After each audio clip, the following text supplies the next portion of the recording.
کیا دعا نماز کی روح ہے؟ سنا ہے کہ دعا نماز کی روح یا دل ہے، تو کیا نماز کے بعد دعا مانگنا لازم ہوگا یا تحیات میں درود کے بعد دعا سے نماز کی روح حاصل ہو جاتی ہے؟ عاطف حسین سجاول سے۔ دیکھیں، نماز میں جو دعا ہے وہ نماز کی روح ہے، ایسی کوئی حدیث تو میرے علم میں نہیں گزری ہے، کسی کے علم میں ہو تو وہ حوالہ دے دے، تحقیق کر لیں گے، میرے علم میں ایسی کچھ نہیں۔ البتہ یہ ہے کہ الدعاء مخ العبادہ، ایک روایت میں اس طرح کے الفاظ ہیں کہ دعا عبادت کا مغز ہے، کیونکہ انسان عبادت کیوں کرتا ہے؟ یہ شو کرنے کے لیے کہ میں اللہ کا غلام ہوں، اللہ کا بندہ ہوں۔ تو جب آپ دعا مانگتے ہیں تو اس میں آپ عبدیت ظاہر کرتے ہیں، آپ اپنے آپ کو کمتر ثابت کر دیتے ہیں، شو کر دیتے ہیں، فقیر بنا کے اپنے آپ کو اللہ کے سامنے پیش کرتے ہیں۔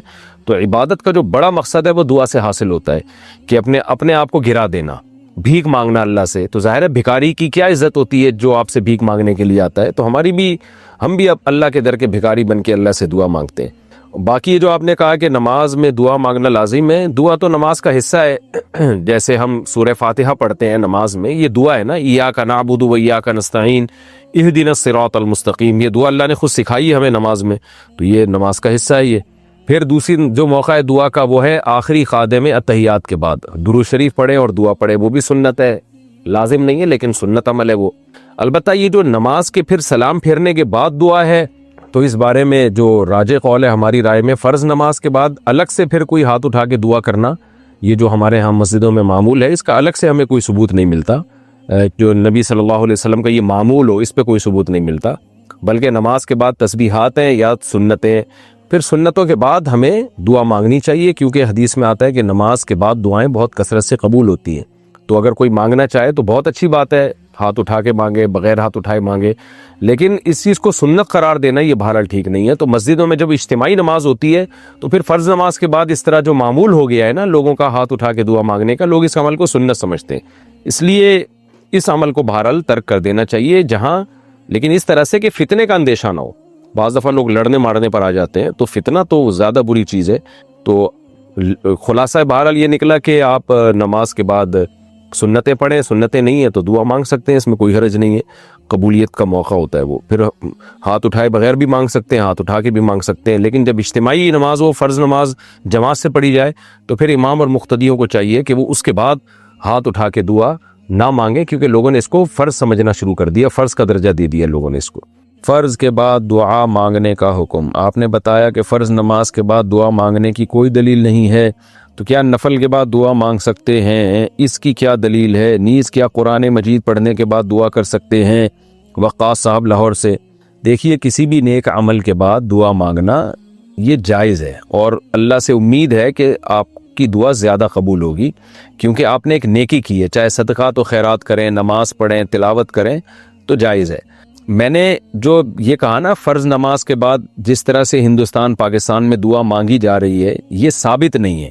تو ثابت نہ ہونے کا مطلب کیا ہے؟ اس کو سنت نہ سمجھا جائے، نماز کا حصہ نہ سمجھا جائے۔ ہمارے ہاں اس کو نماز کا حصہ سمجھا جاتا ہے، جو امام فرض نماز کے بعد دعا نہیں مانگتا اس کو امامت سے ہاتھ دھونے پڑتے ہیں، اتنی سختی ہے اس مسئلے میں۔ تو یہ نہیں میں نے کہا کہ ناجائز ہے، حرام ہے۔ تو ہاں، ہم یہ ضرور ہے مشورہ دیتے ہیں کہ فرض نماز کے بعد ہاتھ اٹھا کے دعا مانگنے کو چونکہ لوگ سنت سمجھنے لگے ہیں، تو اس لیے مشورہ دیا جاتا ہے کہ یہ کام چھوڑ دیا جائے، نہ کریں، تاکہ لوگ اس کو سنت نہ سمجھیں۔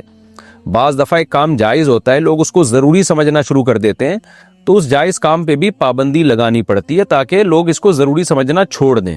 اس لیے ہم یہ کہتے ہیں کہ دعا مانگنی ہے تو نوافل کے بعد مانگیں، تو کیونکہ نماز کے بعد دعا بہرحال قبول ہوتی ہے، ایک نیکی کی ہے نا آپ نے، تو نوافل کے بعد مانگے، اس میں کوئی اس کو سنت یا فرض نہیں سمجھتا، تو نوافل کے بعد مانگے۔ فرض کے بعد تو اجتماعی حیات کو لوگ نے اتنا ضروری سمجھنا شروع کر دیا ہے کہ اس پہ اب مناظرے بھی ہونے لگے ہیں، اور اس کو ثابت کرنے کے لیے بڑے زور لگائے جا رہے ہیں ایڑی چوٹی کے، اور اس پہ جو ہے وہ امام نہ مانگے تو اس کو امامت سے ہاتھ دھونے پڑتے ہیں۔ تو یہ سب چیزیں غلو ہیں، زیادتی ہیں، اس لیے ہم مشورہ یہ دیتے ہیں کہ جہاں فتنے کا اندیشہ نہ ہو وہاں اس دعا کو بالکل ترک کر دیا جائے۔ فرض نماز کے بعد جو ہاتھ اٹھا کے دعا مانگی جاتی ہے بالکل ترک کر دیا جائے، تاکہ لوگ اس کو الگ سے جو فضیلت سمجھ رہے ہیں نا، یعنی اس طرح ہیئت کے ساتھ، اجتماعی ہیئت کے ساتھ، یہ کانسیپٹ لوگوں کا کلیئر ہو کہ یہ فرض نہیں ہے۔ جیسے کہ رائے گنج میں دیکھا ہے آپ نے، تبلیغی اجتماع میں فرض نماز کے بعد دعائیں نہیں ہوتی، اور سعودی عرب میں، عرب کنٹریز میں کہیں بھی نہیں ہوتی، پوری دنیا میں نہیں دیکھا ہم نے۔ کہ کہیں ہوتی ہوں، کہ ثابت ہی نہیں ہے. پھر ہمارے فقہ کی کسی کتاب میں بھی نہیں لکھا ہوا. قرآن و سنت، ظاہر ہے قرآن و سنت میں ہوتا تو فقہا لکھتے اس کو. لیکن پھر بھی جہاں فتنے کا اندیشہ ہو تو وہاں مانگ لینی چاہیے، کیونکہ مسجدوں میں لڑائی کا ماحول پیدا کرنا، فتنہ پھیلانا، یہ زیادہ غلط ہے. اور یہ جو حدیثوں میں آتا ہے نا فرض کے بعد دعائیں قبول ہوتی ہیں، اس دعاؤں سے مراد یہ اجتماعی حیت کی ہاتھ اٹھا کے دعا نہیں ہے، بلکہ اس سے وہ وظائف مراد ہیں جو نبی صلی اللہ علیہ وسلم پڑھا کرتے تھے. آیت الکرسی ہے، اللہم انت السلام وغیرہ. اس کی ڈیٹیل میں دوسرے کلپ میں بہت تفصیل سے بیان کر چکا ہوں. اب دوبارہ کسی نے ڈیٹیل میں جانا ہو تو وہاں سرچ کر کے دیکھ سکتا ہے. کیا فرض نماز کے بعد دعا قبول ہوتی ہے؟ انس صاحب گجرات سے پوچھتے ہیں. جیسا کہ آپ نے بتایا کہ فرض نماز کے بعد انفرادی اور اجتماعی دعا دونوں طرح سے دعا کرنا ثابت نہیں ہے، تو فرض نماز کے بعد جو دعائیں قبول ہوتی ہیں وہ کون سی دعائیں؟ حدیث میں آتا ہے کہ سب سے زیادہ دعا جو قبول ہوتی ہے فرض نماز کے بعد ہوتی ہے، لیکن دوسری حدیث میں ہمیں جو اس حدیث کی تفسیر ملتی ہے کہ نبی صلی اللہ علیہ وسلم نے ان حدیثوں پر کیسے عمل کیا، صحابہ نے کیسے عمل کیا، تو ہم نہیں دیکھتے کہ نبی صلی اللہ علیہ وسلم فرض نماز کے بعد ہاتھ اٹھا کے دعائیں مانگا کرتے تھے، یا صحابہ کرام میں یہ معمول تھا. جیسے ہمارے ہاں مسجدوں میں معمول ہے، یہ رواج نہیں تھا. تو بلکہ ہمیں حدیث میں وظائف ملتے ہیں کہ آپ صلی اللہ علیہ وسلم فرض نماز کے بعد آپ نے ترغیب دی اللہم انت السلام پڑھنے کی، اللہم لا مانع لما اعطیت ولا معطی لما منعت ولا ينفع ذا الجد منک الجد. یہ وظائف ہیں جن کو دعا کہا گیا ہے. جیسے مسجد میں داخل ہونے کی دعا ہے نا، تو ہے تو وہ دعا. اب یہ نہیں کہ آپ ہاتھ اٹھا کے دعا مانگنا شروع کر دیں، بلکہ وہ وظیفہ ہے. جب آپ مسجد میں داخل ہوں گے درود شریف پڑھ کے اللہم افتح لی ابواب رحمتک، اس کو دعا کہا گیا ہے، تو یہ قبول ہوتی ہے. مسجد سے نکلنے کی دعا، اذان کے بعد کی دعا اللہم رب هذه الدعوۃ التامہ.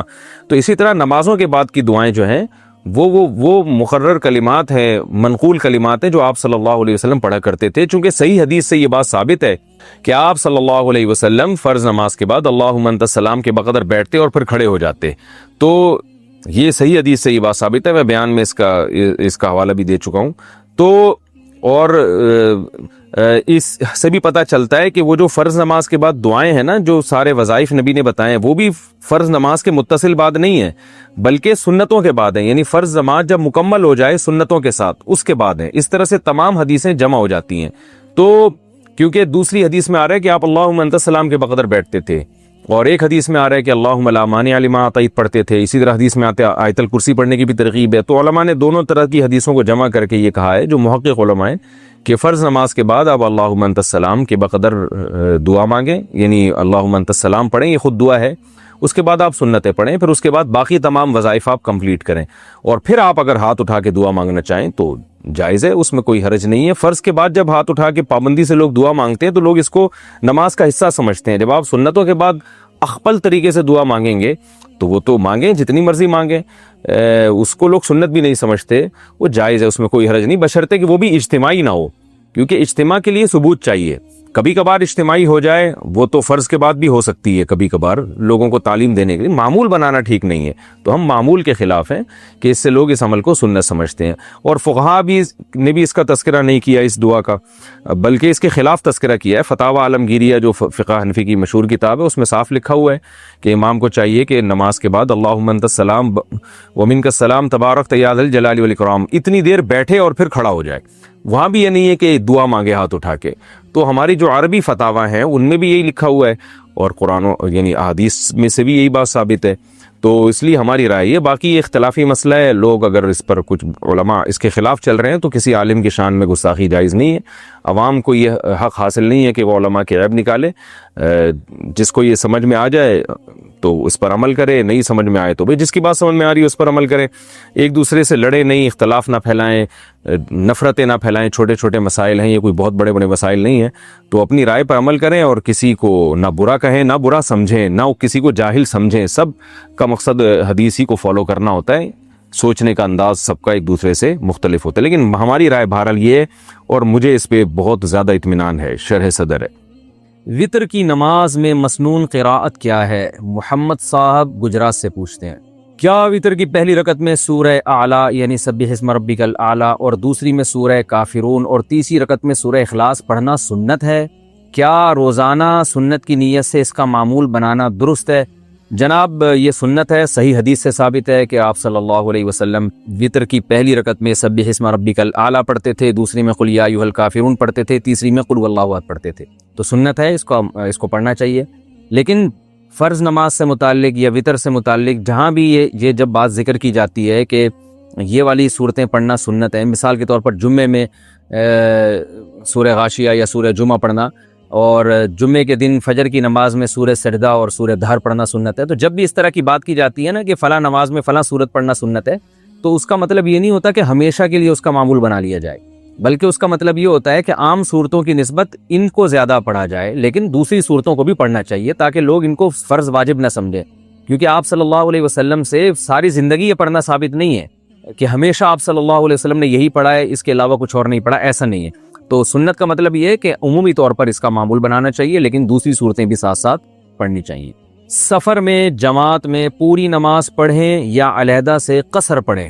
عتیق الرحمن انڈیا سے۔ سفر میں اگر قصر کی نماز واجب ہو گئی ہے اور ہم کسی مسجد میں پہنچے جہاں جماعت ہو رہی ہو تو ہمیں جماعت میں شامل ہونا چاہیے یا الگ سے قصر پڑھنی چاہیے؟ آپ کو جماعت میں شامل ہونا چاہیے، اور لازم ہے یہ جماعت میں شامل ہونا۔ اگر قریب میں کوئی مسجد ہے جہاں جماعت مل سکتی ہے اور سفر میں حرج بھی نہیں ہے، کوئی ایسا بھی نہیں ہے کہ وہ جہاز نکل رہا ہو یا ٹرین نکل رہی ہو یا بس نکل رہی ہو اور تسلی بھی ہو، تو آپ کو جماعت سے نماز پڑھنا لازم ہے۔ تو ایسی صورت میں امام اگر مقیم ہے تو وہ پوری نماز پڑھے گا، تو آپ نے بھی پھر پوری ہی پڑھنی ہے، چاہے آخری قعدہ میں ہی آپ اس کے ساتھ شریک ہوئے ہوں۔ جب آپ اخپل طریقے سے پڑھیں گے نماز، اکیلے پڑھیں گے یا خود جماعت کرائیں گے یا مسافر کے پیچھے پڑھیں گے نماز، تو پھر آپ قصر کریں گے۔ نماز میں اگر کوئی آگے سے گزر جائے تو کیا کریں؟ عتیق الرحمن صاحب نے ہی دوبارہ سوال پوچھا انڈیا سے۔ اگر نماز میں کوئی آگے سے گزر جائے تو ہمیں نماز توڑ دینی چاہیے یا جاری رکھنی چاہیے، اور ہماری نماز ہو جائے گی یا نہیں؟ آپ کی نماز ہو جائے گی، نماز آپ کو توڑنی نہیں چاہیے، البتہ اس کو روکنا چاہیے۔ صحیح حدیث میں آپ صلی اللہ علیہ وسلم نے حکم دیا ہے کہ جو نمازی کے آگے سے گزرنے کی کوشش کرے اسے جھگڑا کرو، یعنی اسے روکو، تو ایسے ہاتھ یوں کر کے اس کو روک دینا چاہیے۔ مونچھیں صاف کرنے کا افضل طریقہ کیا ہے؟ امتیاز احمد بہار سے پوچھتے ہیں۔ مونچھوں کو بلیڈ سے صاف کیا جائے یا قینچی سے کاٹا جائے؟ زیادت کثرت سے جو روایتیں ہیں ان میں آپ صلی اللہ علیہ وسلم نے اعفاء الشوارب اور احفاء الشوارب اور اعفاء اللحى کا حکم دیا ہے۔ تو عربی میں احفاء یعنی حدیث میں آتا ہے احف الشوارب، تو احفاء کا جو لفظ ہے عربی میں اس کا مطلب ہوتا ہے کاٹنے میں مبالغہ کرنا، تو کاٹنے پر اس کا اطلاق ہوتا ہے۔ بلیڈ سے صاف کرنے کو عربی میں حلق کہتے ہیں۔ تو امام طحاوی نے شرح معانی الاثار میں ایسی روایات بھی جمع کی ہیں جن سے حلق کا یعنی بلیڈ سے صاف کرنے کا جواز ثابت ہوتا ہے، اور ان کا رجحان اسی طرف ہے کہ بلیڈ سے بھی صاف کیا جا سکتا ہے اور کینچی سے بھی چھوٹا کیا جا سکتی ہیں مونچھوں کو، لیکن جس طرف زیادہ تر حضرات گئے ہیں بہتر یہی ہے کہ کینچی سے اتنا چھوٹا کیا جائے کہ بالکل مونڈنے کے قریب ہو جائیں وہ، یہ سب سے بے غبار طریقہ ہے۔ باقی بلیڈ سے صاف کرنا بھی جائز ہے، لیکن افضل یہی ہے کہ کینچی سے بالکل چھوٹی کر دی جائے۔ مسواک رکھنے کے کیا آداب ہیں؟ کیا یہ بات صحیح ہے کہ مسواک کو کھڑی کر کے رکھنا چاہیے، لٹا کر نہیں رکھنا چاہیے؟ شہزاد صاحب پشاور سے پوچھتے ہیں۔ بھائی ایسی کوئی بات نہیں ہے، چاہے جیسے چاہیں رکھیں مسواک، لٹا کے رکھیں، کھڑی کر دیں مسواک کو، آپ کی مرضی ہے، جس طرح سے چاہیں رکھیں۔ پلاٹ کی فائلز کی خرید و فروخت کا حکم؟ وقاص صاحب راول پنڈی سے۔ یہ جو فائلز پلاٹنگ کے لیے اوپن ہوتی ہیں، لوگ ان کو مثلاً 1000 میں خرید لیتے ہیں، اگلے دن اس کا ریٹ 10,000 بھی ہو سکتا ہے، 20,000 بھی ہو سکتا ہے اور کم بھی ہو سکتا ہے۔ اس کا شرعاً کیا حکم ہے؟ کیا یہ جوئے کی شکل میں آتا ہے کہ آپ کو بہت زیادہ نفع بھی ہو سکتا ہے اور یہ بھی ہو سکتا ہے کہ آپ نے جو پیسے لگائے ہیں وہ بھی نہ ملیں؟ یاد رکھیں پلاٹ کی جو فائل خریدی جاتی ہے تو جب تک پہلی بات تو یہ کہ اس کے پیچھے کوئی پلاٹ ہونا چاہیے اور پلاٹ کی لوکیشن معلوم ہونی چاہیے، کتنا گز ہے، کتنا بڑا پلاٹ ہے، یہ سب چیزیں معلوم ہونی چاہیے، اور پھر آپ اس کو آگے پروفٹ کے ساتھ بیچ سکتے ہیں۔ آپ کی ملکیت بھی ہونی چاہیے۔ ملکیت کی علامت یہ ہے کہ اگر اس پلاٹ پہ کسی کا ناجائز قبضہ ہو جائے تو پھر آپ کا نقصان سمجھا جائے، یعنی رسک میں داخل ہو جائے، وہ آپ کے ضمان میں داخل ہو جائے۔ تو یہ شرطیں جب پائی جائیں گی کہ تو یعنی وہ فائل کے پیچھے باقاعدہ پلاٹ بھی ہو، یعنی فزیکلی پلاٹ موجود ہو، ایک ہوائی بات نہ ہو کہ بس ایسے ابھی سوچ رہے ہیں جی، ایک بلڈر نے سوچا ہے کہ بھائی فی الحال تو فائلیں نکالو پھر دیکھیں گے پلاٹ کہاں خریدنے اور کہاں اس کی کٹنگ ہوگی پلاٹوں کی۔ ایسا اگر ہے تو پھر اس کی خرید و فروخت جو ہے وہ فیس ویلیو پہ تو جائز ہے۔ فیس ویلیو کا مطلب یہ ہے کہ آپ 10,000 روپے دے کے اپنے 10,000 لے کے آپ حق سے دستبردار ہو جائیں۔ 10,000 کی اگر آپ نے فائل خریدی ہے، اس سے زیادہ پہ آپ بیچ نہیں سکتے اس کو، نہ کمی پہ بیچ سکتے ہیں۔ تو اگر اس کے پیچھے کی پلاٹ ہے، اس کی لوکیشن معلوم ہے، فلاں جگہ پلاٹ ہے، اتنے گز کا ہے اور یہ نمبر ہے پلاٹ کا، تو پھر آپ اور وہ پلاٹ کے آپ مالک بھی سمجھے جائیں، اور مالک سمجھے جانے کی میں نے علامت بتائی کہ بالفرض اگر کوئی نقصان ہوتا ہے، وہ پلاٹ پہ کوئی قبضہ ہو جاتا ہے تو آپ کا نقصان سمجھا جائے وہ۔ تو ایسی یعنی اس کیفیت میں جب پلاٹ آئے گا تو پھر آپ کے لیے آگے اس پلاٹ کو پروفٹ کے ساتھ بیچنا بھی جائز ہوگا، اس پلاٹ کو پروفٹ کے ساتھ بیچنا بھی جائز ہوگا اور نقصان کے ساتھ بیچنا بھی جائز ہوگا، ورنہ آپ کے لیے یہ جائز نہیں ہے۔ خوشبو کے لیے اگربتی جلانا کیسا ہے؟ کیا گھر میں خوشبو کے لیے اگربتی جلا سکتے ہیں؟ ریحان اسماعیل جونپور سے، جی ہاں بھائی، خوشبو کے لیے کچھ بھی جلا سکتے ہیں، اگربتی اگر اچھی لگ رہی ہے تو اگربتی بھی جلا سکتے ہیں۔ قرآن کو چومنے کا حکم، کیا قرآن پاک کا بوسہ دینا جائز ہے یا نہیں؟ حسین احمد میلسی، دیکھیں کسی بھی چیز کا عقیدت میں بوسہ لیا جا سکتا ہے، قرآن مجید کا بھی لیا جا سکتا ہے عقیدت میں بوسہ، تو اس کے جواز کی دلیل نہیں ہوگی، اس کے ناجائز ہونے کی دلیل۔ اگر کوئی کہتا ہے کہ قرآن مجید کا بوسہ لینا جائز نہیں ہے تو اس سے دلیل پوچھی جائے گی کہ کہاں ہے قرآن و حدیث میں کہ جائز نہیں ہے۔ بوسہ لینے کے جواز پر کوئی دلیل نہیں، کسی دلیل کی ضرورت نہیں ہے۔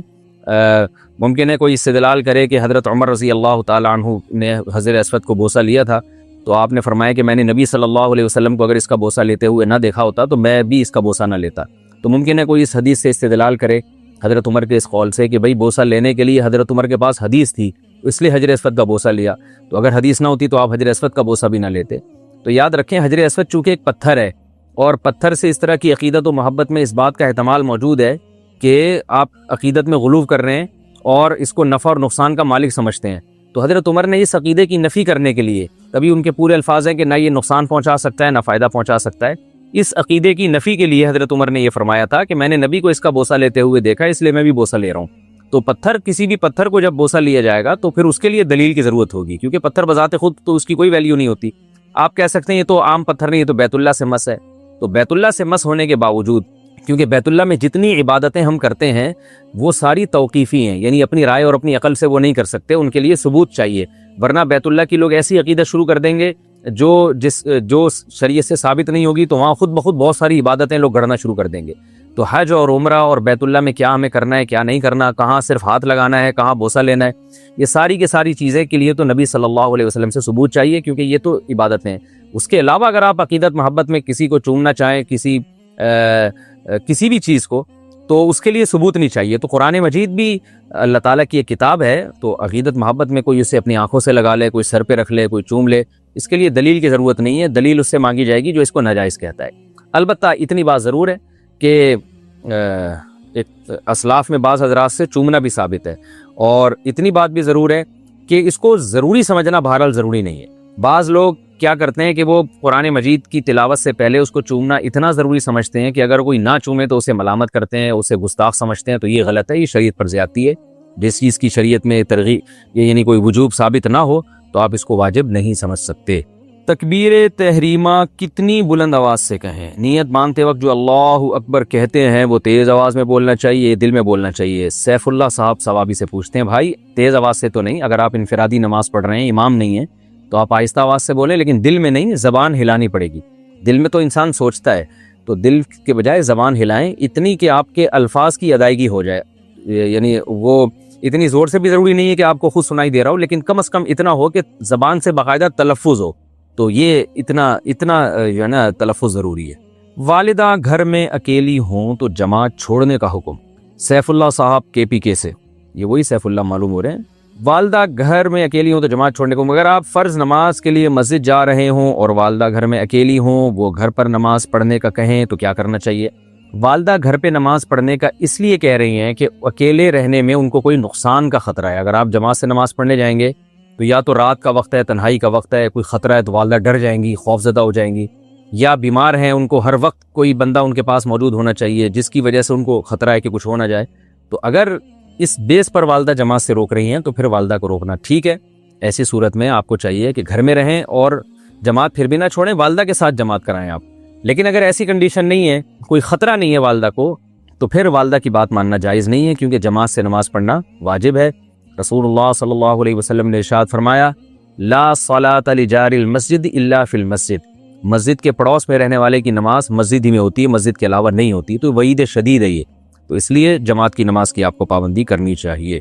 پڑوس سے مراد یہ ہے کہ جس کے محلے میں مسجد موجود ہو۔ کیا بار بار گناہ کر کے توبہ کر سکتے ہیں؟ اگر کوئی ایک گناہ بار بار توبہ کر کے پھر بار بار کرتا ہو تو کیا اللہ تعالیٰ اسے معاف فرمائیں گے یا نہیں؟ عبداللہ صاحب کے پی کے سے۔ دیکھیں، توبہ کا دروازہ تو موت تک کھلا ہوا ہے، 100 بار بھی کوئی گناہ کر کے 100 بار بھی توبہ کرے گا تو توبہ قبول ہوگی، بشرطے کہ وہ توبہ ہو۔ صرف اوپر اوپر کی توبہ نہ ہو، دل سے توبہ ہو. دل سے توبہ کی علامت کیا ہے کہ عزم کر لے کہ آئندہ میں یہ گناہ نہیں کروں گا، پکا ارادہ کرے. اور جو ماضی میں گناہ ہو چکے ہیں ان پر ندامت ہو، اس کو خوشی نہ ہو کہ اچھا ہوا چلو اتنے تو مزے اڑا لیے میں نے، ندامت ہو. اور تیسری چیز آئندہ اللہ سے ایگریمنٹ کرے، دل سے عزم کرے کہ آئندہ نہیں کروں گا. ان 3 شرطوں کے ساتھ جو اللہ سے توبہ کرے گا، معافی مانگے گا، تو قرآن مجید میں اللہ تعالیٰ کا ارشاد ہے وَمَن يَعْمَلْ سُوءًا أَوْ يَظْلِمْ نَفْسَهُ ثُمَّ يَسْتَغْفِرِ اللَّهَ يَجِدِ اللَّهَ غَفُورًا رَحِيمًا. کوئی گناہ کر لے یا کسی طرح اپنی جان پہ ظلم کر بیٹھے، یعنی اللہ کی نافرمانی جب انسان کرتا ہے تو اپنی جان ہی پہ ظلم ہوتا ہے. ثُمَّ يَسْتَغْفِرِ اللَّهَ، پھر اس کے بعد وہ اللہ سے توبہ کرے گا، معافی مانگے گا، یجد اللہ غفور الرحیمہ، تو اللہ کو غفور بھی پائے گا اور رحیم بھی پائے گا. یعنی اللہ صرف یہ نہیں کہ گناہ معاف کرے گا بلکہ اس پر رحم بھی کرے گا اللہ تعالیٰ. تو اس میں اللہ نے کوئی یہ شرط نہیں بیان کی ہے کہ 1 دفعہ ظلم کرے، 2 دفعہ، جتنی دفعہ بھی ظلم کرے گا اپنی جان پہ، جتنی دفعہ بھی گناہ کرے گا، جب بھی اللہ کے سامنے توبہ کرے گا تو اللہ کو غفور اور رحیم پائے گا. تو 1000 کیا کروڑ بار بھی اگر گناہ کر لیا ہو تو توبہ کرنے سے بہرحال وہ گناہ معاف ہو جاتا ہے. لیکن یہ جو آیتیں ہیں یہ توبہ کی فضیلت میں ہیں، گناہ کی فضیلت میں نہیں ہیں. لوگ ان آیتوں سے یہ سمجھتے ہیں کہ یار جب 1000 دفعہ گناہ کر کے بھی توبہ اللہ قبول کرتا ہے تو کیوں نہ بار بار گناہ کرو. تو گناہ کرنے کی اجازت بہرحال نہیں ہے. آپ نے جب اللہ سے ایگریمنٹ کیا کہ میں دوبارہ اللہ گناہ نہیں کروں گا اور اس بیس پہ آپ نے توبہ کی، پھر جب آپ دوبارہ گناہ کریں گے نا تو یہ ایک گناہ ڈبل ہو جاتا ہے. ڈبل اس لیے کہ ایک تو یہ جرم ہے، دوسرا اس لیے کہ آپ نے اللہ سے جو ایگریمنٹ کیا تھا آپ اس ایگریمنٹ کو بھی توڑ رہے ہیں. تو اس سے خوف کھانا چاہیے، اللہ کے عذاب سے ڈرنا چاہیے کہ ایسا نہ ہو کہ توبہ کی توفیق سے پہلے ہی آپ پر اللہ کا عذاب آ جائے اور بہت بڑا عذاب آ جائے کہ تو نے مجھ سے کیے ہوئے ایگریمنٹ کو بھی توڑا ہے اور تو نے گناہ بھی کیا ہے. تو عذاب آتے دیر نہیں لگتی بعض دفعہ. تو عذاب میں یہ بھی ہوتا ہے کہ بعض دفعہ اچانک اللہ کا آسمانی عذاب آ جاتا ہے، کوئی بیماری لگ گئی، اللہ نے فوراً آپ کو اٹھا لیا اور توبہ کی مہلت ہی نہیں ملی. اور بعض دفعہ یہ بھی ہوتا ہے کہ توبہ کی توفیق بھی سلب ہو جاتی ہے. ختم اللہ علی قلوبہم وعلی سمعہم، اللہ نے فرمایا نا کہ اللہ نے ان کے دلوں پر مہر لگا دی ہے. تو بعض دفعہ توبہ کی توفیق سلب ہو جاتی ہے، کیونکہ جب بار بار انسان گناہ کرتا ہے، ایگریمنٹ اللہ سے کیے ہوئے ایگریمنٹ کو توڑتا ہے، تو اس کے دل سے گناہ کی جو برائی ہے وہ ختم ہو جاتی ہے. جب گناہ کی برائی ختم ہو جاتی ہے تو پھر وہ توبہ بھی چھوڑ دیتا ہے. وہ کہتا ہے چھوڑو کیا کرنا ہے توبہ کر کے، اور وہ گناہ سے مانوس ہونے لگتا ہے آہستہ آہستہ. جو پہلی دفعہ گناہ کر کے جب اس نے توبہ کی تھی تو وہ کیفیت اس کی ختم ہونے لگتی ہے. تو یہ بڑی برائی ہے کہ آپ گناہ کر کر کے اپنے آپ کو گناہ کا عادی بنا رہے ہیں. تو اس لیے بھائی گناہ تو 1000 دفعہ بھی ہو، توبہ تو اللہ یقیناً قبول کرے گا، لیکن یہ سوچ کے بار بار گناہ کرنا یہ پرلے درجے کی حماقت اور بیوقوفی ہے. اپنے آپ کو فتنے اور آزمائشوں میں دھکیلنے والی بات ہے. کیونکہ جو ایک گراؤنڈ ریئلٹی کو اگر آپ سامنے رکھیں، سروے کریں، تو جو گناہ بار بار کر کے توبہ کرتے ہیں اور بار بار اسی امید پہ گناہ کرتے رہتے ہیں کہ ہم توبہ کر لیں گے، تو ان میں زیادہ تر لوگ وہ ہیں جو پھر توبہ نہیں کرتے اور بالآخر گناہوں پر ان کی موت واقع ہو جاتی ہے. بہت کم ہیں جو اس میں کامیاب ہوتے ہیں. اس لیے عافیت کا راستہ یہی ہے کہ اپنے آپ کو گناہوں سے مکمل بچایا جائے اور گناہوں سے بہت دوری اختیار کی جائے. اللہ نہ کرے کبھی ہو گیا تو انسان پھر فوراً توبہ کرے، لیکن اس امید پہ کہ میں توبہ کر لوں گا. گناہ کرنا بڑی حماقت ہے. علماء کہتے ہیں اس کی مثال ایسے ہے جیسے کوئی اپنا ہاتھ کاٹے، زخمی کر دے کہ میں علاج کرا دوں گا. تو بھائی جب زخمی ہو گیا تو پھر تو علاج کرانا ہے، لیکن علاج کی امید پر اپنے آپ کو خود سے زخمی کرنا شروع کر دینا، یہ تو پرلے درجے کی حماقت اور بے وقوفی ہے. اگر اللہ کے بارے میں برے خیالات آئیں، حمزہ UK، میرے دل میں اللہ کے بارے میں برے خیالات آتے ہیں جو کہ میں زبان پہ نہیں لانا چاہتا. اس صورتحال میں کیا کروں؟ واہ بھائی واہ، زبان پہ تو لانا چاہتے لیکن آپ نے باقاعدہ ویڈیو بنا کے مسئلہ بھیج دیا اور پھر ریٹن فارم میں ہمارے ایڈمن نے اس کو لکھ کے بھی بھیج دیا. تو دیکھو بھائی، یہ ایمان کی علامت ہے. حدیث سے یہ بات ثابت ہے کہ اگر آپ کے دل میں برے خیالات آ رہے ہیں اللہ کے بارے میں، نبی کے بارے میں، اسلام کے بارے میں، اور آپ اس پہ پریشان ہو رہے ہو، تو یہ ایمان کی علامت ہے. ایمان کی علامت اس لیے ہے کہ اگر آپ واقعی بے ایمان ہو چکے ہوتے تو آپ ان خیالات پہ پریشان نہیں ہوتے بلکہ خوش ہوتے. دیکھو جس کا اللہ پر ایمان نہیں ہوتا تو وہ اس کو جب اللہ کے بارے میں برے خیالات آتے ہیں نا، جیسے ایتھیس لوگ ہیں اور ملحد لوگ ہیں جو اللہ کو مانتے ہی نہیں ہیں، یا اللہ کو مانتے ہیں مگر اللہ کی ماننا پسند نہیں کرتے بلکہ وہ ماننا نہ ماننا برابر ہے، تو ان کے سامنے جب کوئی اللہ پہ اعتراضات کرے یا ان کے دل میں اللہ کے بارے میں برے خیالات ہیں تو وہ پریشان نہیں ہوتے بلکہ وہ اور کفر میں مضبوط ہوتے ہیں. تو یہ جو آپ کو پریشانی ہو رہی ہے نا، یہ پریشانی اس کی علامت ہے کہ آپ کا ماشاءاللہ اللہ پر ایمان بھی ہے، اللہ کے رسول صلی اللہ علیہ وسلم پر ایمان بھی ہے، اسلام پر بھی آپ کا ایمان ہے. کیونکہ یہ ایمان ہے تو آپ کو جب اس ایمان پہ کوئی چیز ڈاکہ ڈال رہی ہے تو آپ کو تکلیف ہو رہی ہے. تکلیف اس کی علامت ہے کہ آپ کو ایمان سے محبت ہے، اللہ سے محبت ہے، اس کے رسول صلی اللہ علیہ وسلم سے محبت ہے. تو یہ جو خیالات آ رہے ہیں نا، یہ شیطانی وسوسے ہیں، یہ شکوک و شبہات نہیں ہیں. ان وسوسوں کا علاج یہ ہے اعوذ باللہ من الشیطان الرجیم پڑھا کریں اور ایک جو اس کا ٹیکنیکل علاج ہے وہ یہ ہے کہ ان وسوسوں کو لفٹ نہ کرائیں بالکل. لفٹ کا مطلب نہ ان کو بھگانے کی کوشش کریں نہ ان کو لانے کی کوشش کریں, جو خود سے آ رہے ہیں آنے دیں اور مطمئن رہیں کہ ان سے کچھ بھی نہیں ہوگا انشاءاللہ, کوئی پریشانی کی بات نہیں ہے. اپنے کاموں میں مشغول رہیں, دن رات کی جو آپ کی ایکٹیویٹیز ہیں دین اور دنیا کی اس میں مشغول رہیں, جو خیالات آ رہے ہیں آنے دیں, نکالنے کی بھی کوشش نہ کریں اور لانے کی بھی کوشش نہ کریں, اور پریشان ہونا چھوڑ دیں, بلکہ یہ سوچ کے خوش ہوا کریں کہ اگر جو غیر اختیاری پریشانی ہو رہی ہے اس پہ آپ کو انشاءاللہ ثواب بھی ملے گا. تو لہذا ان کو نہ زبان سے ادا کریں نہ ان کو لکھ کے دیں, نہ ان کے بارے میں کسی سے سوال پوچھیں, اور ان کو لفٹ کرانا چھوڑ دیں, کیونکہ شیطان جو ہے نا جب اس کو فری کرانا چھوڑ دیں گے آپ تو پھر وہ آپ کو بھی تنگ کرنا چھوڑ دے گا. اب آپ پریشان ہوں گے نا تو شیطان سمجھ جاتا ہے کہ یہ آدمی ان وسوسوں سے پریشان ہو رہا ہے, اب اس کو اور پریشان کرو. آپ نے دیکھا ہوگا جب ہم چھوٹے بچے تھے نا تو بچوں کی عادت ہوتی ہے, کوئی موٹا ہو تو اس کی چڑ رکھ دیتے ہیں موٹو, کوئی پتلا ہو تو اس کی چڑ رکھ دیتے ہیں پتلو, کوئی کالا ہو تو اس کو کلو کہہ دیتے ہیں. تو اس طرح کی چڑیں بچے بہت کرتے ہیں. تو اب ہم نے دیکھا اسکولوں میں ہم دیکھتے تھے کہ جو بچہ کسی خاص نام سے چڑھتا ہے نا تو دوسرے بچے پھر اس کو اور زیادہ چھیڑتے ہیں. اب کوئی موٹا ہے تو بچے اس کو کہتے ہیں موٹو, اس کو آئے گا غصہ, تو پھر بچے خوش ہوتے ہیں, پھر اور بار بار موٹو کہتے ہیں اور بار بار موٹو کہتے ہیں. تو وہ بیچارہ موٹا جو ہے نا وہ ٹینشن سے پتلا ہو جاتا ہے موٹو کا لفظ سن کے. تو اس کا علاج یہ تھا کہ بھائی وہ لفٹ نہ کرائے, وہ کوئی موٹو کہہ رہا ہے تو بھائی کہنے دو. تو بچے جب دیکھیں گے اس کو تو ٹینشن ہی نہیں ہو رہی, تو بچوں کا تو مقصد یہ تھا نا ٹینشن دینا.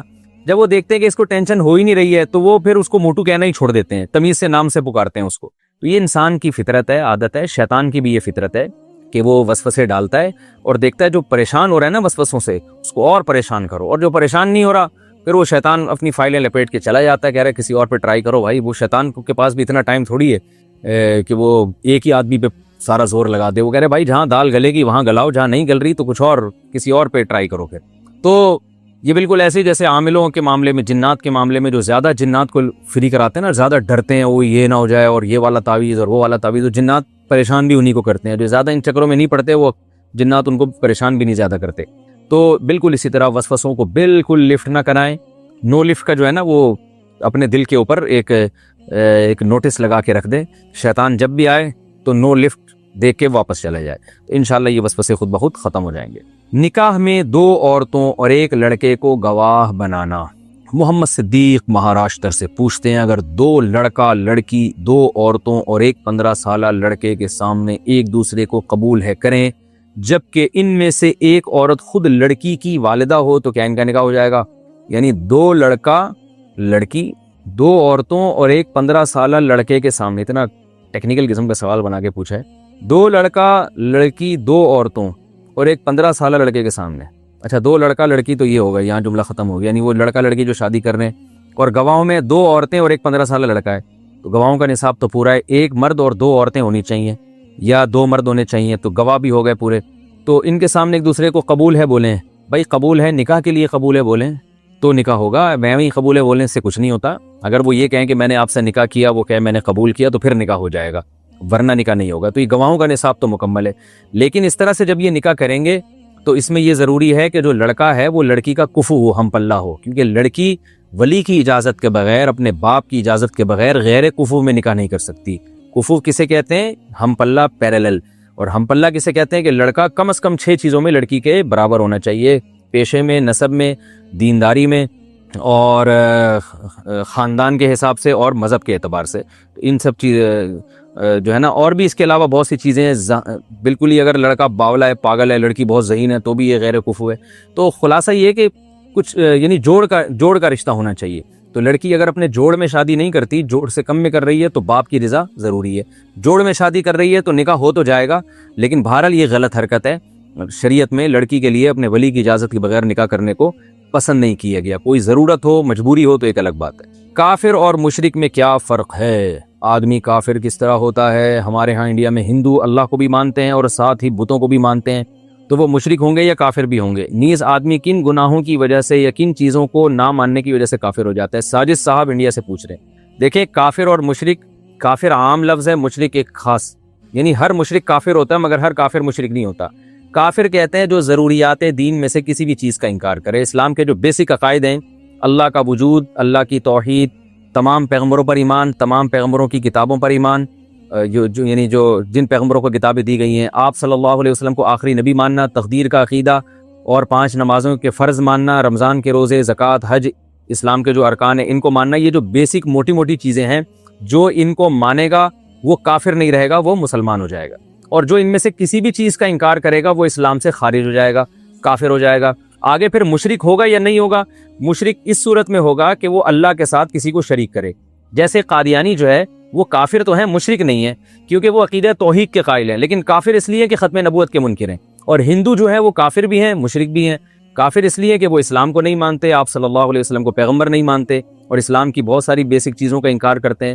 اور مشرک اس لیے ہے کہ اللہ کے ساتھ بتوں کو شریک بھی کرتے ہیں۔ تو ہر مشرک کافر ہوتا ہے، لیکن ہر کافر مشرک نہیں ہوتا، یعنی مشرک کافروں ہی کی ایک قسم ہے۔ کن چیزوں کا دکھاوا شرک میں آتا ہے؟ کن کن چیزوں کا دکھاوا شرک ہوتا ہے؟ کیا اپنی گھڑی، موبائل، گاڑی، ان سب چیزوں کا دکھاوا بھی شرک ہوتا ہے؟ تبشیر انصاری انڈیا سے۔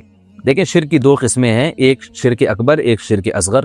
شرک اکبر تو وہ ہے کہ اللہ کے ساتھ کسی کو عبادت میں شریک کر لینا، جیسے ہندو کرتے ہیں، یا جو مزار پرست لوگ ہوتے ہیں وہ بابوں سے منتیں مانتے ہیں، دعائیں مانگتے ہیں، تو دعا میں آپ نے اللہ کے ساتھ کسی کو شریک کیا، یہ تو شرک اکبر ہے، اس سے تو انسان اسلام سے خارج ہو جاتا ہے۔ ایک چھوٹا شرک ہے، وہ چھوٹا شرک یہ ہے کہ جو کام صرف اللہ کے لیے کیا جانا چاہیے تھا وہ مخلوق کے لیے کرنا، جیسے نماز اللہ کے لیے پڑھی جاتی ہے مگر آپ دنیا کے لیے پڑھ رہے ہو، اللہ کے لیے نہیں پڑھ رہے، تو یہ شرک اصغر ہے۔ اس سے انسان کافر نہیں ہوتا مگر گناہ بہت زیادہ ہوتا ہے۔ یہ جو آپ نے بتایا گھڑی دکھانا، موبائل، یہ شرک کی کسی قسم میں داخل نہیں ہے، یہ ویسے ہی اترانے میں داخل ہے۔ اللہ تعالیٰ کو اترانے والے لوگ پسند نہیں ہیں۔ ان اللہ لا يحب من کان مختالا فخورا، اللہ کو تکبر کرنے والے اور شیخیاں بھگارنے والے لوگ پسند نہیں ہیں، قرآن میں آتا ہے۔ شیخیاں کبھی زبان سے بھگاری جاتی ہیں کہ میں یوں ہوں، میں یوں ہوں، میں ایسا، میں ویسا، اور کبھی عمل سے اپنی گھڑی دکھا کے، میں بھی کوشش کر رہا ہوں اپنی اس بہانے گھڑی دکھانے کی، لیکن یہ اتنی مہنگی گھڑی نہیں ہے، ٹھیک ہے، تو کبھی گھڑی دکھا کے، کبھی گاڑی دکھا کے شو ماری جاتی ہے، یہ شیخی بھگاری جاتی ہے، یہ زبان سے نہیں ہے، یہ عمل سے ہے۔ عمل سے یہ بتانا دیکھو ہم اتنے لینڈ لارڈ ہیں، ہم نے ایسی گاڑی رکھی ہوئی ہے، تو یہ اللہ کو پسند نہیں ہے، یہ چیزیں گناہ میں آتی ہیں۔ ہاں، اگر شکر نعمت کے طور پر انسان اپنی نعمت بتاتا ہے کہ بھائی دیکھو ماشاءاللہ اللہ نے مجھے توفیق دی ہے، میں نے ایسی گاڑی لے لی ہے، اللہ کا میرے اوپر فضل ہو گیا، اور میں نے ایسی اچھی گھڑی رکھ لی ہے، اللہ تعالیٰ نے مجھ پر انعام کیا، تو اگر دل میں واقعی شکر ہی کا جذبہ ہو، دوسرے کی توہین مقصد نہ ہو، غریبوں کو نیچا دکھانا مقصد نہیں ہے کہ میری ایسی گاڑی، تم تو ابھی رکشا چلا رہے ہو اب تک، تو زیادہ تمیز سے بات کیا کرو مجھ سے، ٹھیک ہے نا، یہ دل میں جذبہ نہ ہو، تو پھر اگر کوئی اپنی نعمت کو ظاہر کرتا ہے تو یہ بالکل جائز ہے، بلکہ ثواب ہے۔ اما بنعمت ربک فحدث، اللہ فرماتے ہیں اپنے رب کی جو نعمتیں ان کو بیان کیا کرو، لیکن بیان کرنے میں دوسرے کی توہین نہ ہو، شو مارنا مقصد نہ ہو، بلکہ اللہ کی نعمت کا اظہار اور شکر مقصد ہو۔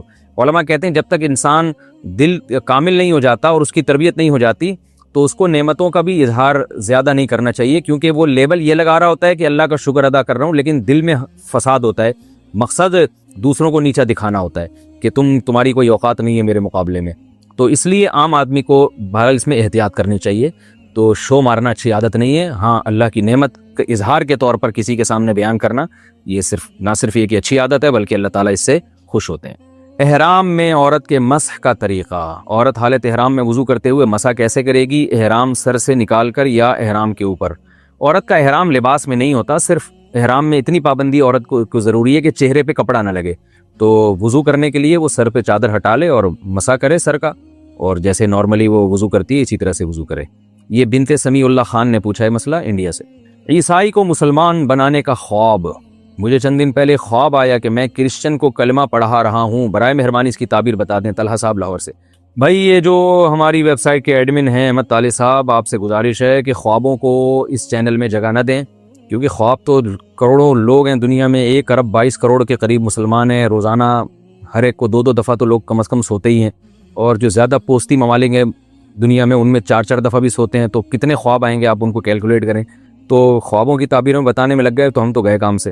تو یہاں صرف شرعی مسائل پوچھا کریں، لیکن اب میں نے زبان سے یہ مسئلہ پڑھ ہی لیا ہے تو اب میں بتا دیتا ہوں کہ دیکھیں، اگر آپ سوال یوں پوچھتے کہ عیسائی کو مسلمان بنانے کا ثواب، تو یہ سوال زیادہ اچھا ہوتا۔ تو ثواب آپ نے پوچھا خواب، تو ثواب یہ ہے کہ نبی صلی اللہ علیہ وسلم نے فرمایا لَأَن يَهْدِيَ اللَّهُ بِكَ رَجُلًا وَاحِدًا خَيْرٌ لَكَ مِنْ حُمْرِ النَّعَمِ، کہ آپ صلی اللہ علیہ وسلم نے فرمایا تم کسی ایک آدمی کو کلمہ پڑھا دو، کسی ایک کی ہدایت کا سبب بن جاؤ، تو یہ تمہارے لیے سرخ اونٹوں سے زیادہ بہتر ہے۔ عرب میں سرخ اونٹ بہت قیمتی چیز ہوا کرتی تھی۔ رہا یہ خواب تو اچھا خواب ہے، آپ ایک کرسچن کو کلمہ پڑھا رہے ہیں، آپ انشاءاللہ اللہ نے چاہا تو اللہ آپ سے دین کا کام لے گا، آپ دین کی تبلیغ کا ذریعہ بنیں گے، یہی اس کی تعبیر ہے جو بالکل واضح ہے۔ لیکن آئندہ خوابوں کی تعبیریں اس چینل میں کم از کم نہ پوچھیں، ویسے بھی میں نہیں بتاتا خوابوں کی تعبیریں۔ مایوں کا شرعی حکم کیا ہے؟ ہمارے معاشرے میں مایوں کی جو رسم کافی عرصے سے چل رہی ہے، اس کی شرعی حوالے سے وضاحت فرما دیں، یہ ناجائز رسم ہے یا اسے کر سکتے ہیں؟ طلحہ حسین کراچی سے۔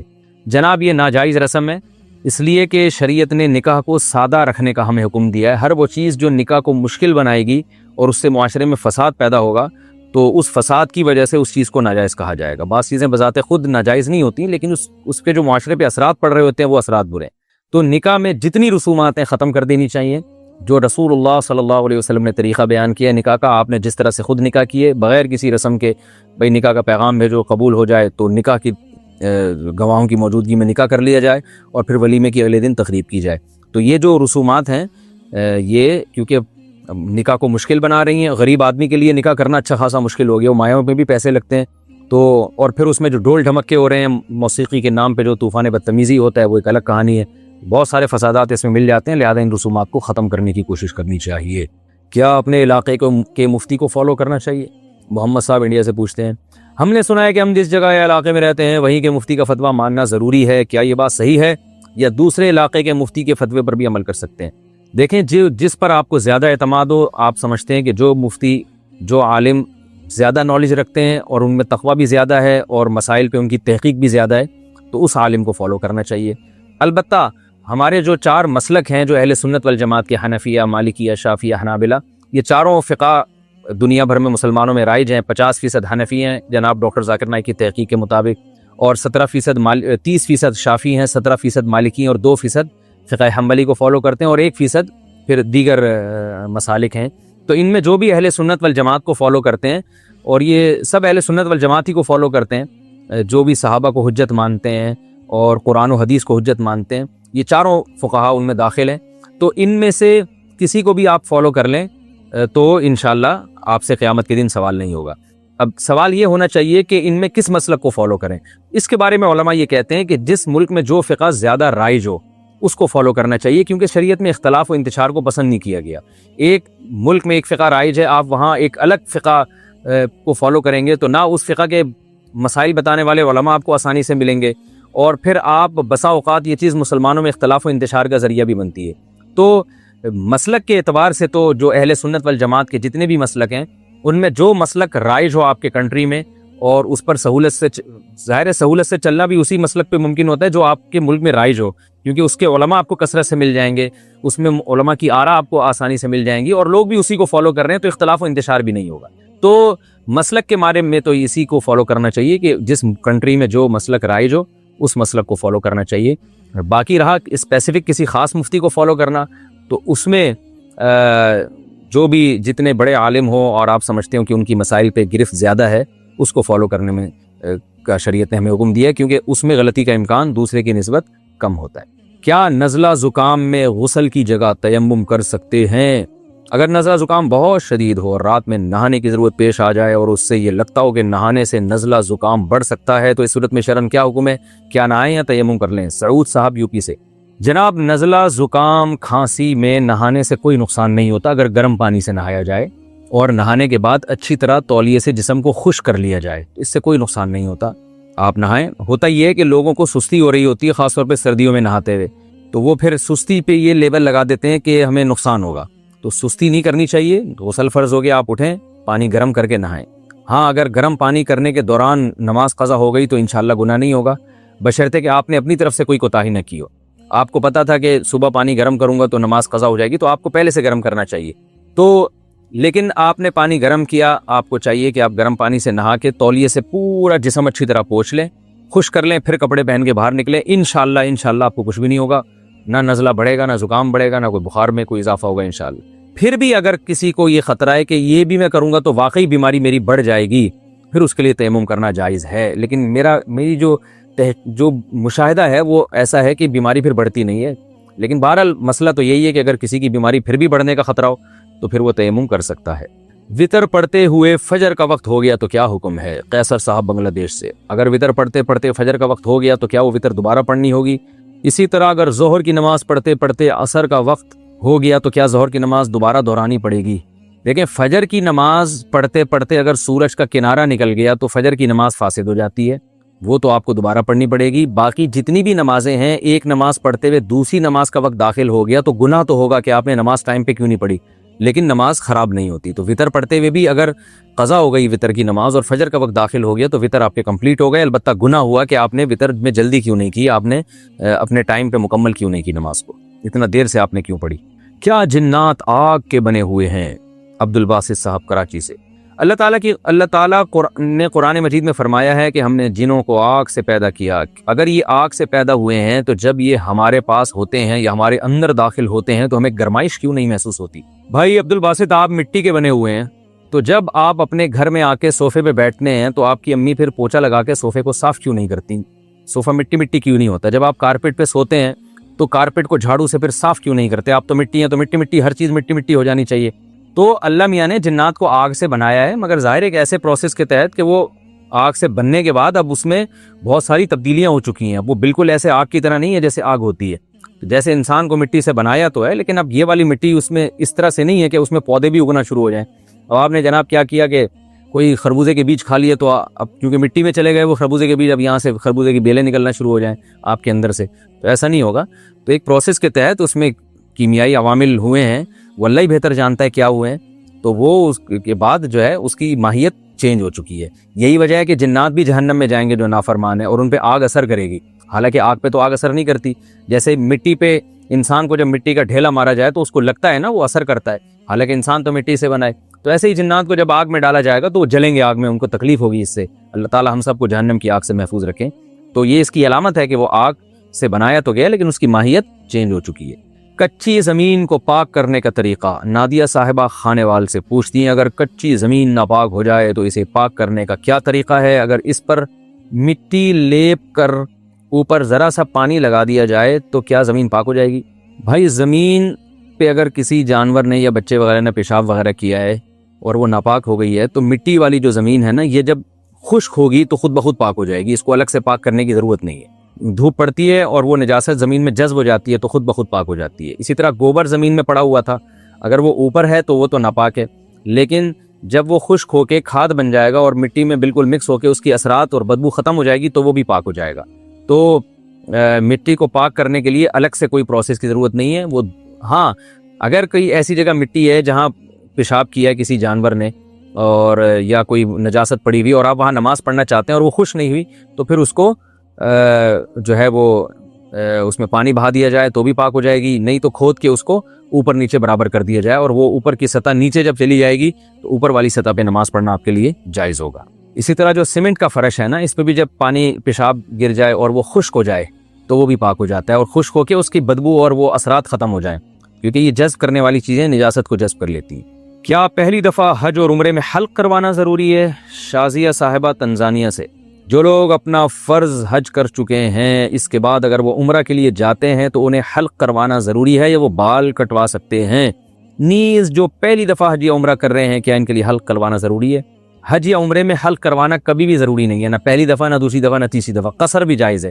قصر کا مطلب کم از کم انگلی کے ایک پورے یعنی 1 انچ بال جو ہے چاروں طرف سے، یعنی کم از کم تو 1/4 چھوٹے کیے جائیں. اور ویسے بالوں کا چونکہ ایک طرف سے چھوٹا کرنا بڑا کرنا غلط ہے، تو سارے سر کے بال کم از کم انگلیوں کے 1 پورے کے برابر چھوٹے کر لیے جائیں. یعنی احرام سے تو نکل جائیں گے 1/4 بال چھوٹے کرنے سے بھی، لیکن 1/4 بال چھوٹے کر کے باقی چھوڑ دینا ویسے ٹھیک نہیں ہے. تو پورے سر کے بال جو ہے نا وہ کم از کم 1 انگلی کے پورے کے بقدر چھوٹے کیے جائیں، اس کو قصر کہتے ہیں. تو پہلی دفعہ حج ہو یا پہلی دفعہ عمرہ ہو اس میں قصر جائز ہے، بال منڈوانا ضروری نہیں ہے. البتہ جب بھی آپ حج کریں یا عمرہ کریں تو پورے بال منڈوائیں، یعنی مردوں کی بات ہو رہی ہے، خواتین کی بات نہیں ہو رہی. خواتین تو قصر ہی کریں گی، وہ بال نہیں منڈوا سکتی. تو پورے بال اگر منڈوائے جائیں تو اس کی فضیلت قصر سے 3 گنا زیادہ ہے.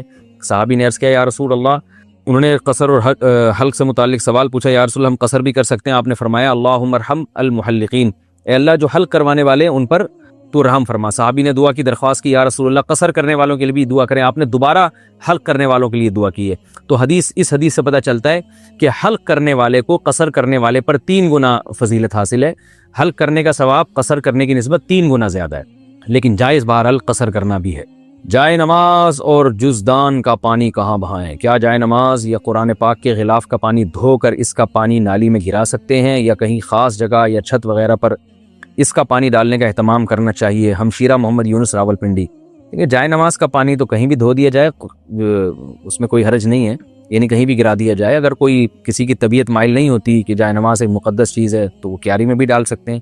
جو قرآن مجید کا غلاف جب آپ دھوئیں تو اس میں یہ طبیعت سلیمہ کبھی برداشت نہیں کرتی کہ اس پانی کو گٹر میں بہائیں، تو اگر وہ اس کا غلاف آپ دھوئیں تو یعنی اگر آپ واش روم میں دھو رہے ہیں جو فلش میں نہیں، یعنی ایک تو لیٹرین کا بیت الخلاء کا فلش ہوتا ہے اس میں تو بالکل ہی بے اکرامی ہے، لیکن اگر ویسے آپ واش روم میں دھو رہے ہیں اور پانی بہہ کے وہ جا رہا ہے نالی میں جا رہا ہے تو کوئی حرج نہیں ہے، لیکن بہتر یہی ہے، ادب کا تقاضا یہی ہے کہ غلاف کا جو پانی ہے وہ مٹی میں یا کیاریوں میں ڈال دیا جائے تو زیادہ بہتر ہے۔ یہ جائز ناجائز کا مسئلہ نہیں ہے، اس کا تعلق ادب سے۔ لڑکیوں کے اسلامی نام کیا ہیں؟ مسعودہ صاحبہ کلکتہ سے پوچھتی ہیں کیا بچیوں کا نام عنایہ، ارم یا سدرا رکھ سکتے ہیں؟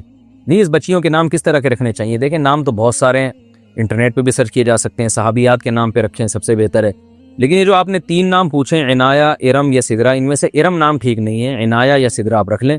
ارم جو ہے وہ تو قوم عاد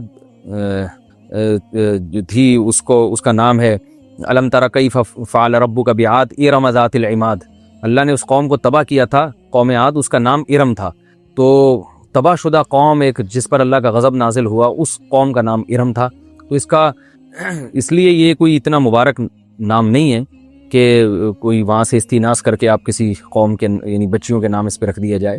جنہوں نے رکھ دیا ہے تو رکھ دیا، آئندہ احتیاط کریں، آئندہ یہ نام نہ رکھیں۔ سومرو جہازیب سومرو ٹنڈو محمد خان، ہیٹر کے سامنے نماز پڑھنا کیسا ہے؟ ہماری مسجد کے متولی مسجد میں ہیٹر چلاتے ہیں اور اس کے سامنے نماز بھی پڑھتے ہیں، کیا اس طرح سے مسجد میں ہیٹر چلا سکتے ہیں؟ بھائی اگر سردیوں میں ہیٹر نہیں چلائیں گے تو وہاں کیا چلائیں گے؟ آپ خود سوچیں، چولہے جلائیں گے کیا گرمی کے لیے؟ تو ظاہر ہیٹر چلانا پڑتا ہے، مجبوری ہے، اس لیے جائز ہے، اور اس کے سامنے نماز پڑھنا بھی جائز ہے۔ محمد ساحل خان کلکتہ سے پوچھتے ہیں عورت کی آواز کا پردہ، عورت کی آواز کا کتنی حد تک پردہ ہے؟ اگر کوئی بوڑھی عورت ہے اس کی تو آواز کا بالکل بھی پردہ نہیں ہے، اس میں کیونکہ فتنے کا اندیشہ نہیں ہے۔ جوان عورت ہے اس کو چاہیے کہ اپنی آواز کو چھپائے، بلا ضرورت کسی سے بات نہ کرے وہ، اور اگر ضرورت کی بات کرنی پڑ جاتی ہے تو جائز ہے، اس میں کوئی حرج نہیں ہے، لیکن قرآن مجید میں اللہ تعالیٰ کے ارشاد ہے فلا تخضعن بالقول، نرم لہجے میں یا باتوں کو گھما گھما کے اسٹائل بنا کے بات نہ کرے، نارملی بات کرے جس طرح سے بات کی جاتی ہے۔ ویسٹرن یونین کے ذریعے معاملات کا حکم اور یوٹیوب پر گیمنگ چینل کھولنا، مجتبیٰ صاحب کراچی سے پوچھتے ہیں یوٹیوب پر گیمنگ چینل کھولنا اور اس سے ارننگ کرنا حلال ہے؟ اور اگر حلال ہے تو جو پیمنٹ مجھے ملے گی اس میں سے کتنے پیسے صدقہ کرنے ہوں گے؟ نیز کیا ویسٹرن یونین کے ذریعے پیسے وصول کرنا جائز ہے؟ ویسٹرن یونین کے ذریعے پیسے وصول کرنا بالکل جائز ہے، اس میں کوئی حرج نہیں ہے۔ یوٹیوب پر گیمنگ چینل کھولنے کے بارے میں دیکھیں، یوٹیوب پر جب آپ چینل کھولیں گے تو ارننگ اس گیم کی نہیں ہوگی، ارننگ ایڈورٹائز کی ہوتی ہے جو یوٹیوب ایڈورٹائز چلاتا ہے، تو اس میں آپ یوٹیوب کے لیے یہ الاؤ نہ کریں کہ وہ شراب کے یا ایسے کوئی حرام ناجائز کاموں کے ایڈ چلائے، آپ اپنی طرف سے یہ اس کو اتھارٹی نہ دیں، باقی پھر وہ چلا دے تو وہ اس کی ہیڈک ہے۔ تو جو جائز اشتہارات چلیں گے ان کی آمدن بھی جائز ہوگی۔ تو جو جائز اشتہارات کا مطلب یہ ہے کہ وہ اشتہار جس کی ایڈورٹائزمنٹ جائز ہے، جیسے حلال پروڈکٹ کی ایڈورٹائزمنٹ، کوئی شہد کی ایڈورٹائزمنٹ کر رہا ہے، کوئی شیمپو ہے یا کوئی بھی ایسی چیز ہے جس کا استعمال جائز ہے، لیکن چونکہ یوٹیوب یہ گڑبڑ یہ کرتا ہے کہ بعض دفعہ جائز چیز کی ایڈورٹائز کرتا ہے مگر طریقہ ناجائز ہوتا ہے، جیسے جائز چیز کی ایڈورٹائزمنٹ ہو رہی ہے اس میں لڑکیاں بھی آ رہی ہیں، میوزک بھی ہے اور یہ سب چیزیں غلط ہیں، تو اس میں حرام شامل ہو جاتا ہے۔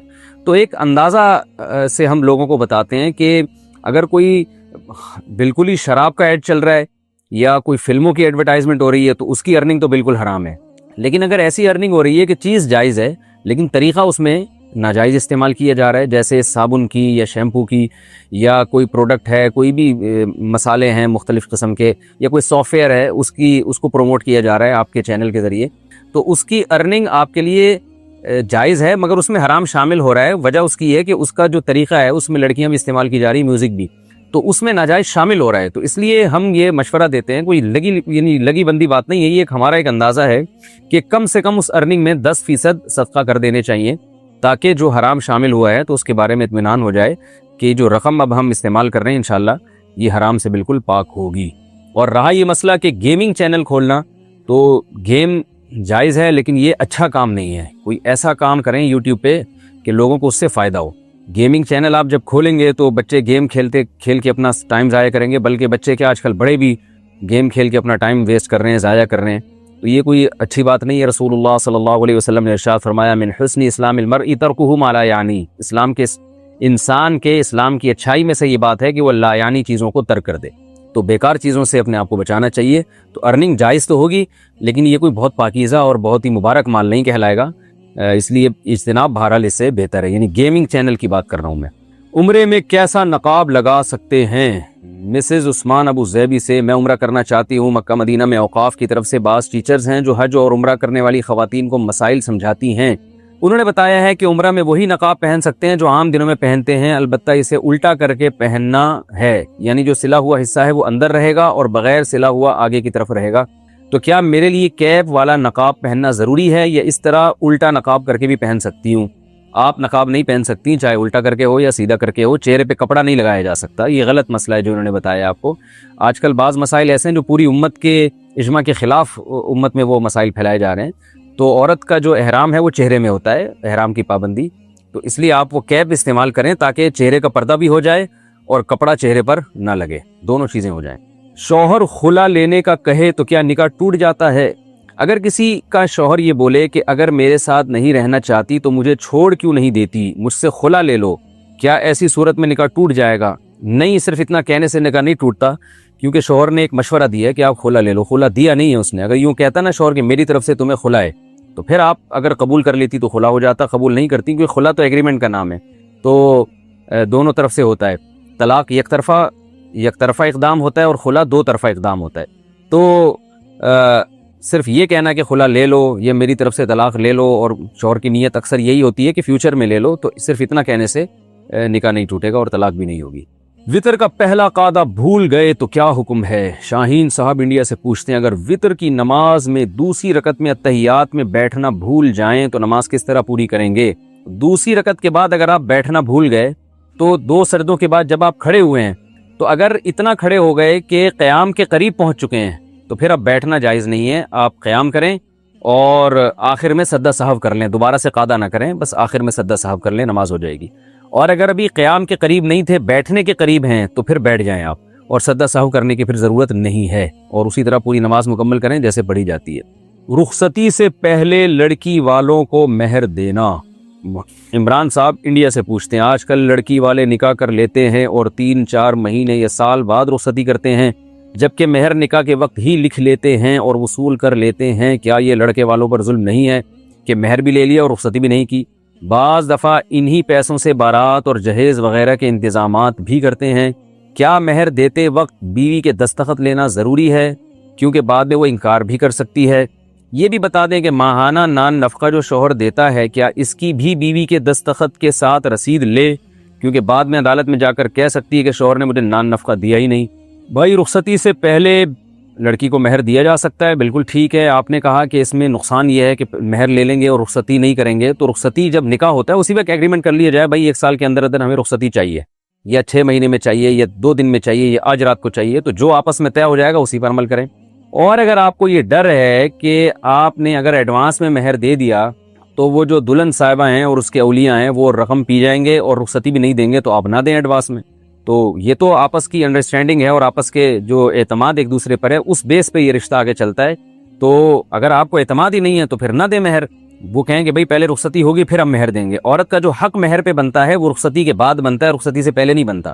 رخصتی سے پہلے اگر آپ نے مہر دے دیا تو وہ غریبی ہے، وہ اس میں کوئی حرج نہیں ہے۔ تو لیکن حق عورت کو رخصتی کے بعد بھی ہے۔ تو یہ جو خرابیاں آپ نے بیان کی ہیں، یہ خرابیاں جب پیش آئیں گی جب ایک دوسرے پر اعتماد نہیں ہے۔ اگر اعتماد نہیں ہے تو آپ ریٹرن میں لکھوا لیں، اعتماد ہے تو کوئی نہ بھی لکھوائیں تو بھی حرج نہیں، لیکن لکھوا لینا بہر صورت یہ اچھا ہوتا ہے۔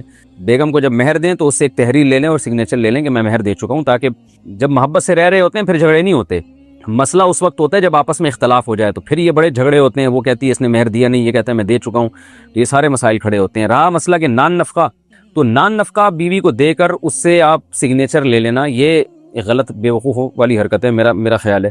وجہ اس کی یہ کہ عورت جب عدالت میں جا کے یہ کہے گی کہ اس نے مجھے نان نفقہ نہیں دیا، تو دنیا میں کوئی بھی عدالت یہ نہیں مانگتی کہ بھئی آپ نے جتنے پیسے دیے ہیں تو کوئی ریٹرن میں ثبوت لے کر آئیں، بلکہ شریعت کا بھی اصول ہے اور قانون بھی یہ ہے کہ پچھلا نہیں پوچھا جاتا۔ اگر عورت یہ کہتی ہے مجھے نان نفقہ نہیں دے رہا، تو پھر عدالت شوہر سے یہ کہے گی کہ آئندہ جو آپ نان نفقہ دیں گے وہ اماؤنٹ متعین ہو اور اس کی رسید یا وہ پیسے عدالت میں جمع کرانے پڑیں گے یا اس کی آپ کو سگنیچر لینے پڑیں گے۔ تو جب عدالت کا ایسا فیصلہ آ جائے تو پھر اس کو ریٹرن میں لے کر آئیں۔ عدالت کے فیصلے سے پہلے نہ شریعت نے اس میں ریٹرن کا مکلف بنایا ہے اور نہ اس کا کوئی قانونی فائدہ ہوگا. تو کیونکہ وہ یہ جو نان نفقہ ہے نا، تو صبح شام یہ تو 10 چیزیں نان نفقے میں ہوتی ہیں، تو ہر چیز ریٹرن میں لانا ممکن نہیں ہے. ہاں آپ اپنے فائدے کے لیے کہ مجھے یہ پتہ چلے کہ میری ارننگ کتنی ہے اور میرے خرچے کتنے ہیں، اس چیز کو مینیج کرنے کے لیے اگر آپ ریٹرن میں یہ سب لے آتے ہیں یا کوئی ایسا سافٹ ویئر بنا لیتے ہیں کہ ہر چیز آپ اس میں ایڈ کر رہے ہیں تاکہ آپ کو یہ پتہ چلے کہ میں گھر پہ کتنا خرچہ کر رہا ہوں، میری بچت کتنی، ارننگ کتنی، تو وہ ایک الگ بات ہے. یہ تو بہت اچھی بات ہے. حساب کتاب کرنا چاہیے، حساب کتاب سے خرچ کرنا چاہیے. پیسے ایسے بیٹھے بیٹھے اڑا دینا اور اسراف کرنا تو یہ شریعت میں پسندیدہ کام نہیں ہے. زبانی پلاٹ نام کرنے کا حکم. میرے والد نے اپنے انتقال سے پہلے کچھ پلاٹس لیے تھے، جس میں سے کچھ اپنے نام کیے، کچھ میری والدہ کے نام کیے اور کچھ میرے نام کیے. والد کی زندگی میں میری ایک خالہ بیوہ ہو گئی تھیں تو والد صاحب نے اپنی زبان سے کہا تھا کہ خالہ کی صرف ایک بیٹی ہے اور کسی مرد کا سایہ نہیں ہے، تو میں اپنا ایک پلاٹ ان کو دینا چاہتا ہوں، لیکن اس کی کوئی لکھت پڑھت بھی نہیں ہوئی تھی. اب میری خالہ کا نکاح ہو چکا ہے اور اس بچی کا بھی نکاح ہو چکا ہے اور ہمارے تعلقات پہلے جیسے نہیں ہیں، تو اس بارے میں رہنمائی فرمائیں کہ اس منہ سے کہے گئے پلاٹ کا کیا حکم ہوگا. مسلمہ صاحبہ کراچی سے. زبانی کلامی کہنے سے کچھ نہیں ہوتا. وہ پلاٹ ابھی تک والد صاحب ہی کی ملکیت میں تھا، اگر والد صاحب کا انتقال ہو گیا ہے تو وہ اس میں وراثت جاری ہوگی. اگر کوئی یہ کہتا ہے کہ یہ میری خواہش ہے کہ یہ فلاں کو مل جانا چاہیے، تو اس سے نہیں ہوتا. یا تو وہ وصیت کرے، اور وصیت کریں گے تو پھر ایسے شخص کے لیے وصیت جائز ہے جس کا پہلے سے وراثت میں حصہ نہ ہو. تو اور اگر دینا چاہتے ہیں تو زندگی میں دے کے ہینڈ اوور کرنا پڑے گا. یہ 2 شرطیں جب تک نہیں پائی گئی ہیں تو پلاٹ میں وراثت جاری ہوگی. اور وہ جو جن کے لیے انہوں نے کہا تھا کہ میری خواہش ہے کہ ان کو دے دینا، تو یا ان کو دینا چاہتا ہوں میں، تو اس سے نہیں کچھ نہیں ہوگا، وہ ان کی ملکیت میں نہیں جائے گا. عورت کا ناخن اور سر پر کالی مہندی لگانا. سمیہ صاحبہ پشاور سے. کیا عورت کے لیے ناخن یا سر کے بالوں پر کالی مہندی یا کالا کلر لگانا جائز ہے؟ سر پر کالا کلر نہیں لگا سکتی، ناخن پر لگا سکتی ہیں. سر پہ 40 سال کے بعد کالا کلر نہیں لگائے جا سکتے. 40 سال سے پہلے کالا کلر بھی لگایا جا سکتا ہے سر کے بالوں پہ. مسلمان عورت کا غیر مسلم مرد سے شادی کرنا. حنا صاحبہ ممبئی سے. اگر مسلم گھرانے کی لڑکی غیر مسلم کے ساتھ شادی کر لیتی ہے تو کیا اس کے ماں باپ یا رشتہ دار اس سے رشتہ رکھ سکتے ہیں اور اس کی کوئی مالی مدد کر سکتے ہیں، یا خدا نخواستہ اس کا ایکسیڈنٹ ہو جائے تو اس کی دیکھ بھال کر سکتے ہیں؟ دیکھیں، یہ شادی ہوگی نہیں. مسلمان عورت جب غیر مسلم مرد سے شادی کرتی ہے تو نکاح شریعت میں کالعدم ہے، تو یہ زنا ہے، تو اس کے سارے حکام زنا والے ہی ہوں گے. تو اس لیے ان کے والدین کو چاہیے کہ اس کو محبت سے سمجھائیں، قانونی حربہ بھی استعمال کریں. پھر بھی باز نہیں آتی تو اس سے ہر قسم کا تعلق ختم کر دیں. جنازے میں شرکت اور اس کی زندگی میں اس کے ساتھ میل جول بالکل یہ بائیکاٹ کر دیں، کیونکہ یہ بہت بڑا جرم ہے. مسلمان عورت کا غیر مسلم سے نکاح شریعت میں کالعدم ہے. بلکہ ایک لحاظ سے یہ اسلام کا مذاق اڑانے کے بھی مترادف ہے کہ جس چیز کو اسلام نے زنا قرار دیا ہے آپ اس کو نکاح سمجھ کے باقاعدہ اس کو ایز اے نکاح ایکسیپٹ کر رہے ہیں، تو اس میں تو ایمان کا بھی خطرہ ہے. تو اس لیے اس کا بائیکاٹ کرنا چاہیے ایسی عورت کا. عیسائی عورت سے شادی کا حکم. عیسائی لڑکی سے شادی کرنا کیسا ہے؟ کیا اسے پہلے مسلمان کرنا ضروری ہوگا یا نہیں؟ ساجد صاحب انڈیا سے پوچھتے ہیں. اگر کوئی عیسائی لڑکی واقعی عیسائی ہے، یعنی بائبل کو اللہ کی کتاب مانتی ہے، حضرت عیسیٰ علیہ السلام کو اللہ کا پیغمبر مانتی ہے اور مذہبی ہے، یعنی مذہب سے مطلب لبرل، ایسی ملحد نہیں ہے کہ جیسے آج کل بہت سے عیسائی ایسے ہیں جو عیسائی مذہب کو مانتے ہی نہیں ہیں، وہ صرف نام کے عیسائی ہیں. وہ کہتے ہیں وہ کرسچینٹی پہ کو برا بلا کہتے ہیں، تو وہ ملحد ہیں. جیسے مسلمانوں میں بعض ایسے ہو گئے ہیں کہ نام کے مسلمان ہیں مگر وہ اصل میں لبرلزم کی انتہا کو پہنچنے کے بعد پھر وہ دین بالکل ہی الحاد کی طرف چلے جاتے ہیں، کمیونسٹ بن جاتے ہیں اور ایتھیسٹ بن جاتے ہیں. تو اگر ایسا عیسائی ہے جو ایتھیسٹ ہے تو پھر تو اس سے نکاح، یعنی ایسی عورت ہے تو اس سے نکاح نہیں ہوگا. لیکن اگر واقعی ایسی عورت ہے جو کرسچینٹی کو فالو کرتی ہے، عقیدے کی حد تک بے شک کرتی ہو، اور اس میں 2 چیزیں، حضرت عیسیٰ کو اللہ کا پیغمبر مانتی ہو اور انجیل کو اللہ کی کتاب مانتی ہو اور موسیٰ علیہ السلام اور باقی پیغمبروں پر ایمان رکھتی ہو، تو پھر اس عورت سے نکاح یعنی نکاح ہو جائے گا. رہا یہ مسئلہ کہ ایسی عورت سے نکاح ہو تو جائے گا لیکن جائز بھی ہے یا نہیں ہے، تو جائز اس صورت میں ہے کہ آپ کو یہ اطمینان ہو کہ عیسائی خاتون سے نکاح کے بعد بچے عیسائی نہیں بنیں گے، آپ کا ہولڈ رہے گا. وہ چرچ جائے گی تو آپ مسجد جائیں گے، ایسا نہ ہو کہ وہ آپ کو چرچ گھسیٹ کے لے جائے یا آپ کے بچوں کو چرچ لے جائے، کیونکہ یہاں اسلام میں قانون ہے کہ بچے باپ کے تابع ہوں گے اور جو دین بہتر ہے اس کے تابع ہوں گے، تو بچے بہرحال مسلمان پیدا ہوں گے. تو یہ مسلم کنٹری میں تو اس پہ کسی حد تک کنٹرول کیا جا سکتا ہے. غیر مسلم کنٹریز میں وہاں چونکہ حکومت کے لا ایسے ہیں کہ وہ عورت ہی کو زیادہ سپورٹ کرتے ہیں، اس میں اس بات کا خطرہ ہوتا ہے کہ بچے جب پیدا ہوں گے تو وہ کرسچینٹی کی طرف جا سکتے ہیں اور وہ چرچ جائیں گے، اور آپ کو یہ بھی خطرہ ہوگا کہ آپ بھی اپنے ایمان سے دور نہ ہو جائیں، یا آپ کے بچے تو کم از کم غیر مسلم بن جائیں گے. تو اگر ایسا خطرہ ہے تو پھر نکاح ہو جائے گا، مگر یہ نکاح جائز نہیں ہے، اس کو اپریشیٹ نہیں کیا جائے گا. گناہ ہوگا کہ آپ اپنی اولاد کا مستقبل کیوں تباہ کر رہے ہیں. تو اگر کسی نے کرسچن لڑکی سے شادی کرنی ہے تو اس سے یہ پہلے سے ایگریمنٹ ریٹن میں لکھوایا جائے کہ میرے بچے مسلمان ہوں گے، وہ چرچ نہیں جائیں گے، وہ مسجد جائیں گے، آپ کا دین آپ کے لیے اور میرا دین میرے لیے. تو میں آپ کو مجبور نہیں کروں گا کہ آپ مسلمان ہو جائیں، لیکن آپ بھی کوئی ایسا کام نہیں کریں گے کہ میری اولاد بگڑ جائے. اس طرح کے ایگریمنٹ کر لینے چاہیے، اور آپ کو پھر اطمینان بھی ہوگی، ان ایگریمنٹ پر عمل بھی ہوگا. تو ان شرطوں کے ساتھ اس کی گنجائش ہے. لیکن میں پھر بھی یہ کہتا ہوں کہ عیسائی خاتون یا یہودی لڑکی سے وہ شخص شادی کرے جس کا 2-3 شادیوں کا ارادہ ہو. کیونکہ اگر مسلمان اس طرح سے عیسائی یا یہودی لڑکی سے شادی کریں گے تو مسلمان لڑکیوں سے کون شادی کرے گا پھر؟ کیونکہ ان کے پاس پہلے ہی مرد کم ہے شادی کرنے کے لیے، رشتے ہو نہیں رہے. تو آپ جا کے یورپ میں ادھر گوری لڑکیوں سے شادیاں کرنا شروع کر دیں گے، گوروں کی لڑکیوں سے، تو نتیجہ یہ نکلے گا کہ مسلمان ملکوں میں لڑکیاں پہلے ہی بیٹھی ہوئی ہیں، ان کی شادیاں نہیں ہونی. مسلمان لڑکی کی شادی تو غیر مسلم سے نہیں کی جا سکتی. تو اس لیے یہ وہ شخص یہ کام کرے جو 2-3 شادیوں کا ارادہ کرتا ہے. چلو یہ ایک مسلمان عورت ہو گئی، تو چلو ایک انگریز ہو گئی یا کوئی عیسائی ہو گئی. طلاق کے بعد زیور اور بری کے کپڑوں کا حکم. میرے بیٹے کی 10 ماہ پہلے شادی ہوئی تھی، مگر پھر بیوی کے مطالبے پر اس نے بیوی کو طلاق دے دی. نکاح کے موقع پر لڑکی والوں نے شرط میں یہ لکھوایا تھا کہ دونوں طرف کا زیور لڑکی کا ہے، لیکن اس کی کوئی مقدار نہیں لکھوائی تھی کہ 1 سیٹ ہے، 2 سیٹ ہیں یا کیا ہے. تو اب کیا شادی کا زیور یا بری میں جو کپڑے چڑھائے جاتے ہیں وہ لڑکے کے ہوں گے یا لڑکی کے؟ کیا ہمیں اسے وہ کپڑے اور زیور واپس کرنے ہوں گے؟ بھائی جو لڑکی کو زیور ملا تھا اس کے والدین کی طرف سے وہ لڑکی ہی کا ہے، اور جو بہو کو لڑکے والوں نے پہنایا تھا بطور مہر کے نہیں ویسے ہی پہنایا تھا تو وہ لڑکے والوں کا سمجھا جائے گا، جب تک کہ واضح دلیل سے گواہوں سے ثابت نہ ہو جائے کہ انہوں نے بہو کی ملکیت میں دے دیا تھا. اگر ملکیت میں نہیں دیا تھا، ویسے ہی دیا تھا، تو وہ ویسے ہی سمجھا جائے گا. تو لڑکی کو لڑکی والوں کی طرف سے جو ملا وہ لڑکی کا ہے، لڑکے کو لڑکے والوں کی طرف سے جو ملا یا لڑکی والوں کی طرف سے جو ملا وہ لڑکے کا ہے، اور لڑکے والوں نے جو لڑکی کو جو زیور وغیرہ پہنایا وہ بھی لڑکے ہی کا سمجھا جائے گا جب تک کہ واضح دلیل نہ ہو. اور بری جو ہے نا، یہ تو گفٹ آتے ہیں لڑکی والوں کی طرف سے شوہر کے لیے یا بہنوئی یا داماد کے لیے، تو وہ اس کی ملکیت میں دے دیے جاتے ہیں، ان کو ہینڈ اوور کر دیا جاتا ہے. تو وہ ہدیہ ہے، وہ اس کو مل گیا تو اس کا ہو گیا، وہ تو اب اس کو واپس نہیں لے سکتے. تو جہیز واپس کرنا پڑے گا، مہر دینا پڑے گا، اور جو زیور لڑکی اپنے گھر سے لے کر آئی تھی وہ زیور اس کو واپس کرنا پڑے گا. باقی ساری چیزیں آپ رکھ سکتے ہیں. قربانی کی قضا کا کیا طریقہ ہے؟ عمار سعودی عرب سے پوچھتی ہیں، گزشتہ سالوں کی قربانی کا طریقہ بتا دیں. اگر بڑا جانور ذبح کیا جائے تو کیا اس میں 7 قربانیاں ادا ہو جائیں گی؟ اگر رقم دیں تو کس کار خیر میں دیں؟ کیا مسجد میں دے سکتے ہیں یا کسی مستحق زکوٰۃ ہی کو دینا ضروری ہے؟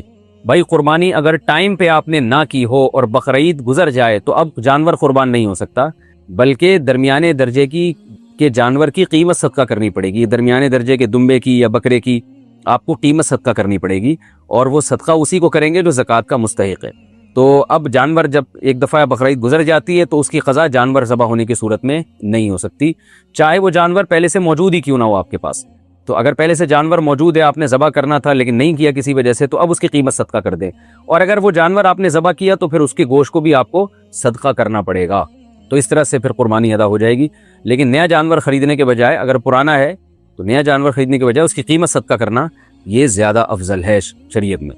باقی جو یہ آپ نے پوچھا ہے کہ بڑا جانور ذبح کیا تو اس سے 7 قربانی ادا ہو جائیں گی، یہ بقرعید کے دنوں میں اگر جانور ذبح کیا ہے تو 7 قربانیاں ہوں گی. بقرعید کے دنوں میں اگر نہیں تو دن گزرنے کے بعد اگر 7 لوگوں کی طرف سے قربانی کرنی ہے، قضا کرنی ہے، تو پھر 7 آدمی درمیانے درجے کے دمبے یا بکرے کی قیمت صدقہ کریں گے. ہر شخص اپنی طرف سے کرے گا تو پھر ادا ہوگی، ورنہ نہیں ہوگی. جانور ذبح کر کے نہیں ہو سکتی. حفظ مکمل ہونے پر مٹھائی تقسیم کرنا. عنایت اللہ صاحب یو پی سے پوچھتے ہیں، حفظ مکمل کرنے پر جو مٹھائی وغیرہ تقسیم کی جاتی ہے یا دعوت دی جاتی ہے، اس طرح رشتہ دار وغیرہ جو تحائف کپڑے وغیرہ دیتے ہیں، کیا یہ جائز ہے یا نہیں؟ جائز ہے، اس سے بچے کی حوصلہ افزائی ہوتی ہے. دنیا داری میں تو لوگ بہت بڑی بڑی دعوتیں کرتے ہیں، بچہ پاس ہو جائے یا کوئی جاب اچھی مل جائے، تو حفظ قرآن کے بعد یا قرآن ختم ہونے کے بعد اس طرح کی جو ایکٹیویٹیز ہوتی ہیں، اس سے بچے کی حوصلہ افزائی ہوتی ہے، دوسروں کو بھی ترغیب ہوتی ہے. اس میں کوئی حرج نہیں ہے، لیکن اعتدال سے اپنی جیب کو دیکھتے ہوئے تقریبات منعقد کرنی چاہیے. اور بچے کو اگر کوئی گفٹ بھی دینا چاہتا ہے تو بوجھ سمجھ کے نہ دے، وہ خوشی سے جو دے رہا ہے دے دے، نہیں دینا چاہتا تو نہ دے. یہ چیزیں آہستہ آہستہ پینلٹی بن جاتی ہیں، جرمانہ بن جاتی ہیں گفٹ کے نام پہ، لوگ مجبور ہو کے پھر دے رہے ہوتے ہیں. اگر قانوناً دوسری شادی پر پابندی ہو. بنت عبداللہ کینیڈا سے، کینیڈا میں گورنمنٹ کی طرف سے صرف ایک شادی کی اجازت ہے، اس سے زیادہ کی قانوناً اجازت نہیں. چنانچہ یہاں بہت سارے لوگ دوسری شادی کو گورنمنٹ سے چھپانے کی وجہ سے رجسٹرڈ نہیں کرواتے. اس طرح سے جو بچے ہوتے ہیں ان کے برتھ سرٹیفکیٹ میں بھی والدین کا اسٹیٹس غیر شادی شدہ آ رہا ہوتا ہے. کیا اس طرح کرنا صحیح ہے یا نہیں؟ جی ہاں صحیح ہے، کیونکہ وہاں دوسری شادی الاؤ نہیں ہے تو آپ اس کو رجسٹر نہیں کروا سکتے. تو آپ اس طرح سے کر سکتے ہیں، کوئی بھی دوسری شادی کرنا چاہے تو اس کو رجسٹر نہ کروائے. تو وہاں تو ظاہر ہے گرل فرینڈ سے جو بچے پیدا ہوتے ہیں اس کو بھی وہ لوگ یعنی قانونی کہتے ہیں. تو یہ تو آپ کی مسلمان بیوی ہوگی، اگر کوئی بھی دوسری شادی کر رہا ہے تو اس سے جو اولاد پیدا ہوگی وہ بالکل جائز ہوگی، حلال ہوگی. تو اگرچہ وہ ڈاکومنٹ میں نہ بھی ہو تو جائز ہے، اس طریقے سے کیا جا سکتا ہے. امام صرف 4 ہی کیوں ہیں؟ اسماعیل خان کراچی سے. امام صرف 4 ہی کیوں ہیں؟ 4 اماموں کے بعد 5 امام کیوں نہیں ہو سکے؟ یہ ایسا سوال آپ نے کیا ہے جیسے خلفائے راشدین 4 کیوں ہیں 5 کیوں نہیں ہیں. صحاح ستہ جو حدیث کی 6 مشہور کتابیں، وہ مشہور کتابیں 6 کیوں ہیں 7 کیوں نہیں ہیں؟ بھائی بعض چیزیں ایسی گراؤنڈ ریئلٹی پر مبنی ہوتی ہیں کہ وہ فقہا جنہوں نے قرآن و حدیث سے مسائل نکالے اور ان کے شاگردوں نے ان کے اقوال کو باقاعدہ جمع کر کے قانون کی شکل دی، ایک کتاب الطہارہ سے، طہارت کے حکام سے، پھر وضو اور نماز اور عبادات کا باب، پھر معاملات، پورا اسلام کو انہوں نے مدون کیا. تو اسلام کو کتابی صورت میں لا کے ترتیب دے کے دلائل کے ساتھ جمع کرنے کا کام یہ بہت سارے ائمہ نے کیا تھا، مگر اللہ نے ان 4 کے کاموں کو محفوظ کیا ہے جن کو ابو حنیفہ، مالک، شافعی اور احمد ابن حنبل رحمہم اللہ تعالی کہا جاتا ہے. تو یہ قدرت کی طرف سے ہوا ہے، اس پہ کہ نہ کوئی گورنمنٹ نے پابندی لگائی تھی کہ 5واں امام پیدا کیوں نہیں ہو رہا ہو، یہ 4 کیوں ہیں 3 کیوں نہیں ہیں. یہ قدرت کی طرف سے ایسا ہوا ہے کہ 4 ہی افراد دنیا میں ایسے گزرے ہیں جن کی ریسرچ کو امت نے فالو کیا ہے اور صدیوں سے فالو کرتی چلی آ رہی ہے. اور ان 4 کے علاوہ آج تک کوئی ایسا نہیں ہے جس نے قرآن و حدیث کے نام پہ قانون کی کوئی کتاب لکھی ہو، یعنی قرآن و حدیث سے مسائل نکال کے. جتنے بھی ان 4 ائمہ کے علاوہ آپ کہیں کسی بھی فقہ میں کے پاس چلے جائیں اگر، تو کوئی 5واں فقہ اب تک ایسا وجود میں نہیں آیا کہ جنہوں نے قرآن و حدیث پہ ریسرچ کر کے کوئی قانون کو جو ہے نا کتابی شکل میں جمع کر دیا ہو. تو بلکہ افراد تو ملیں گے آپ کو، ایک کا یہ فتویٰ ہے، دوسرے کا اس کے خلاف فتویٰ ہے، تیسرے کا اس کے خلاف فتویٰ ہے. کوئی ایسا ابھی تک جمع نہیں ہو سکا، 5واں مسلک بن نہیں سکا جنہوں نے ریٹن فارم میں باقاعدہ تمام قوانین کو، جو اسلامی قوانین ہیں ان کو ریٹن فارم میں قرآن و حدیث سے تحقیق کر کے لکھ لیا ہو. تو جب یہ 4 فقہ وجود میں آئے تو اور بھی تھے، داؤد ظاہری تھے، ان کا بھی ایک فقہ تھا، اسحاق راہوی تھے، ان کا بھی فقہ تھا، مگر وہ چلا نہیں. علامہ ابن حزم رحمہ اللہ تعالیٰ کا بھی تھا، وہ چلا نہیں، امت نے اس کو قبول نہیں کیا کیونکہ اس میں اتنی جان نہیں تھی، یا وہ اس طرح سے مرتب نہیں ہوا اور وہ مدلل نہیں تھا اتنا زیادہ. بعض تو بالکل قیاسی کے منکر تھے تو وہ اجتہاد کر ہی نہیں سکے. تو نتیجہ یہ نکلا کہ امت تقریباً 4 صدی ہجری میں ان 4 فقہ ہی پہ جمع ہو گئی. جیسے حدیث کی تو پہلے بہت ساری آپ کو اور بھی ایسی کتابیں کوئی نام ملتے ہیں جو آج ہمارے دور میں موجود نہیں ہیں، لیکن ان کو مقبولیت حاصل نہیں ہوئی. وہ کتابیں بعد والے محدثین نے ان سے حدیثیں لے کے اپنی بڑی کتابیں مرتب کر کے پوری امت ان خاص طور پر جو صحاح ستہ ہیں، 6 مشہور کتابیں ہیں، امت اس طرف آ گئی. کتابیں اس کے علاوہ بھی بہت ساری ہیں لیکن اتنی مقبولیت اللہ نے کسی اور کو عطا نہیں کی. اور فقہ میں تو 5واں کوئی ہے ہی نہیں، مقبولیت کی تو دور کی بات ہے، یعنی 5واں اللہ نے کوئی رہنے ہی نہیں دیا. تو اس لیے 4 ہی فقہ ہیں جو یعنی قرآن و حدیث کی ریسرچ کے ذریعے وجود میں آئے ہیں. تو 5واں اب تک مرتب نہیں ہوا ہے. یہی وجہ ہے کہ اگر کوئی شخص ان 4 فقہ کو فالو نہیں کرتا تو وہ اپنے مدرسوں میں پڑھاتے ان 4 میں سے ایک فقہ ہی ہیں. تو میں ان لوگوں سے کہتا ہوں بھائی آپ اپنا کوئی فقہ مدون کیوں نہیں کر لیتے کہ اس کو پڑھائیں پھر آپ. لیکن ظاہر ہے ایسا بھی زمانے میں ممکن نہیں ہے کیونکہ اب امت اس طرح سے ایک مزید 5ویں پر جمع نہیں ہو سکتی. تو اس لیے یہ ایک قدرت کی طرف سے ہوا یہ کہ اللہ تعالیٰ نے 4 اماموں کو وہ مقبولیت عطا کی ہے کہ ان پر امت کا اعتماد پیدا ہوا ہے. جیسے اللہ نے حدیث میں امام بخاری کو فضیلت دی، امام ترمذی کو فضیلت دی، امام احمد بن حنبل کو فضیلت دی، امام شافعی کو فضیلت دی، اور اس طرح بڑے بڑے محدثین کو. تو اسی طرح اللہ نے فقہ میں 4 اماموں کو فضیلت دی ہے اور یہ امت کی گواہی سے یہ فضیلت ثابت ہوتی ہے، ابو حنیفہ، مالک، شافعی اور احمد بن حنبل رحمہم اللہ تعالی. 5 نمازوں کے بعد 5 صورتیں کون سی ہیں؟ انم صاحبہ کراچی سے. 5 وقت نماز کے بعد جو 5 صورتیں پڑھی جاتی ہیں، ہر نماز کے بعد ایک صورت پڑھتے ہیں، برائے مہربانی ان صورتوں کے نام بتا دیں.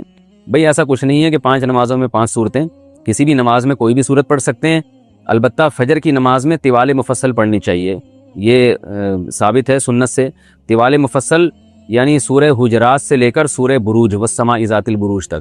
ظہر میں بھی یہی پڑھنی چاہیے اور کبھی کبھی اوساط مفصل، اور عصر اور عشاء میں اوساط مفصل پڑھنی چاہیے، یعنی سورہ بروج سے لے کر سورہ بینہ لم یکن الذین کفروا من اہل الکتاب تک.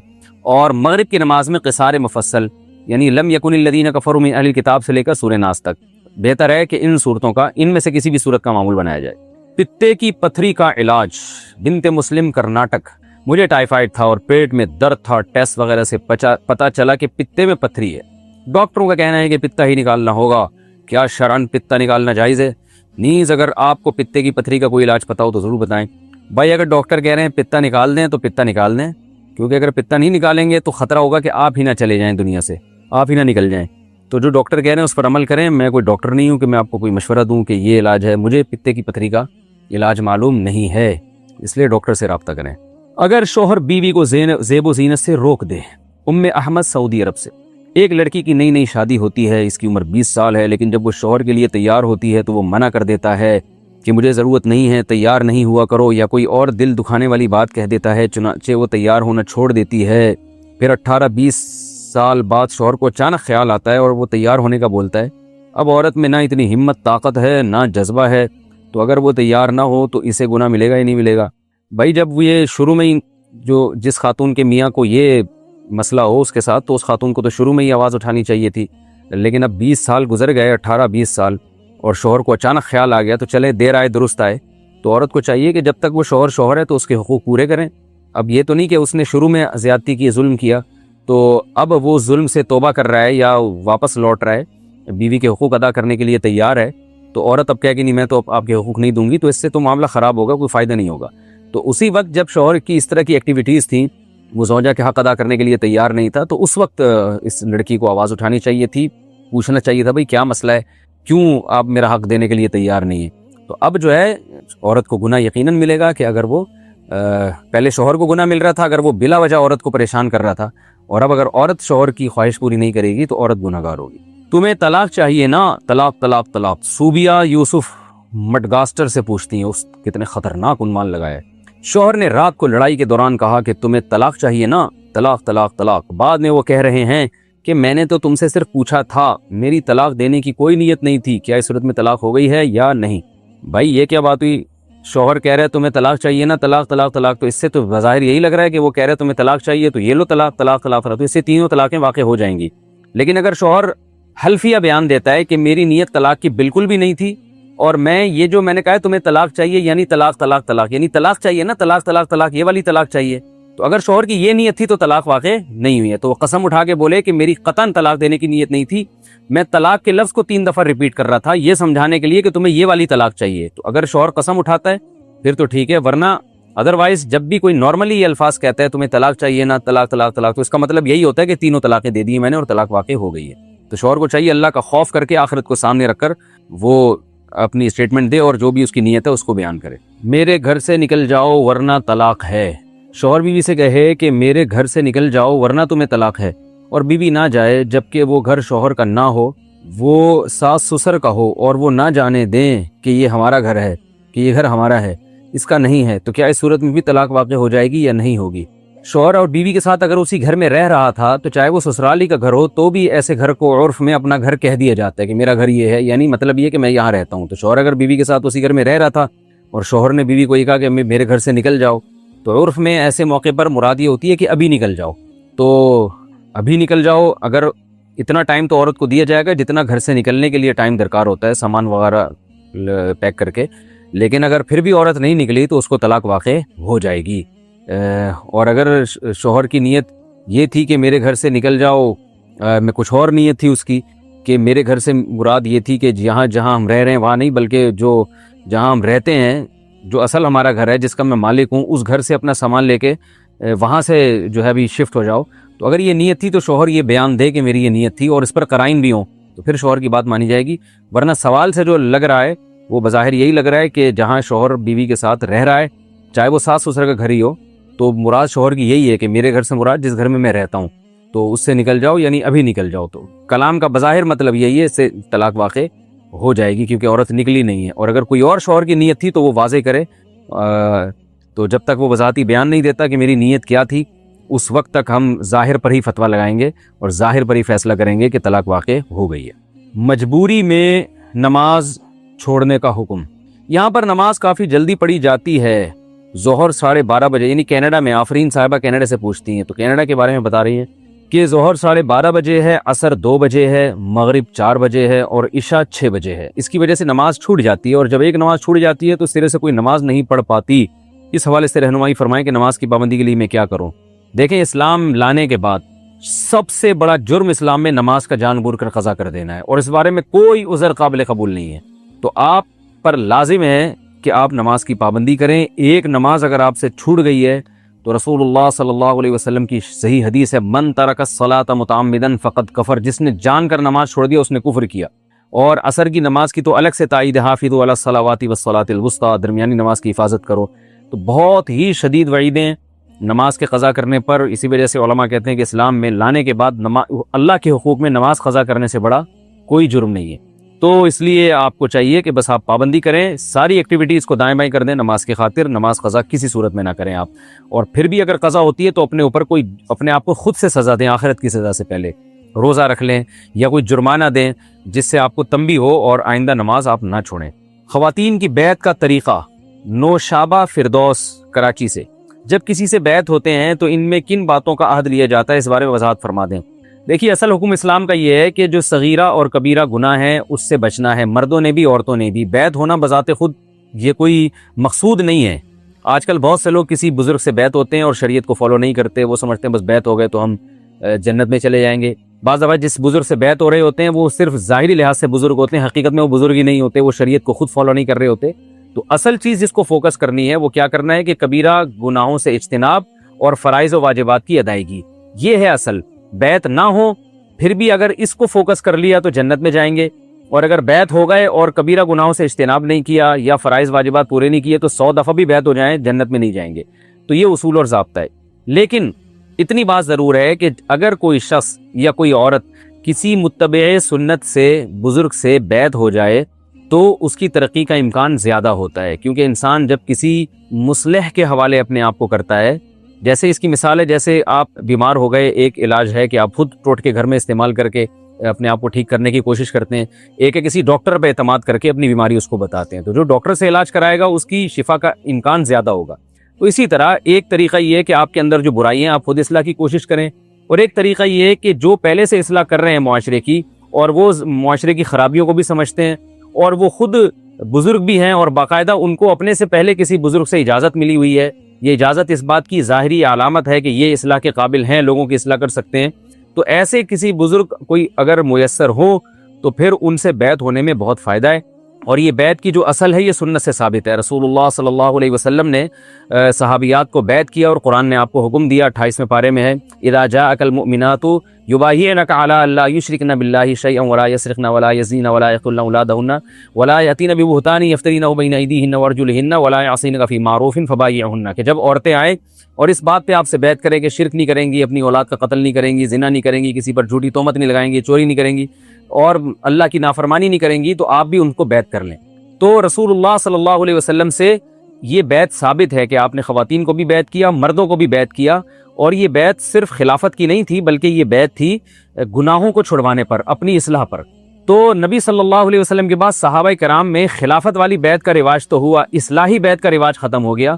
اس کی علماء نے حکمت یہ بیان کی ہے کہ اگر وہ اصلاحی بیعت کا سلسلہ جاری رہتا تو بغاوت کا خطرہ تھا، کیونکہ بیعت دونوں کی ایک ہی طریقے سے ہوتی ہے، تو اس بات کا خوف تھا کہ کوئی بھی بیعت کے نام پہ ایک نئی حکومت نہ قائم کر لے اور حکومت کے متوازی حکومت، تو خلفاء نے جو ہے نا اس دوسری بیعت کو ختم کر دیا تاکہ امت میں بغاوت نہ ہو۔ اب وہ بغاوت کا امکان ختم ہو گیا ہے، یعنی اب جو بیعت ہوتی ہے وہ اس طرح سے حکومت سے بیعت لوگ کرتے ہی نہیں ہے کہ پوری عوام ہاتھ میں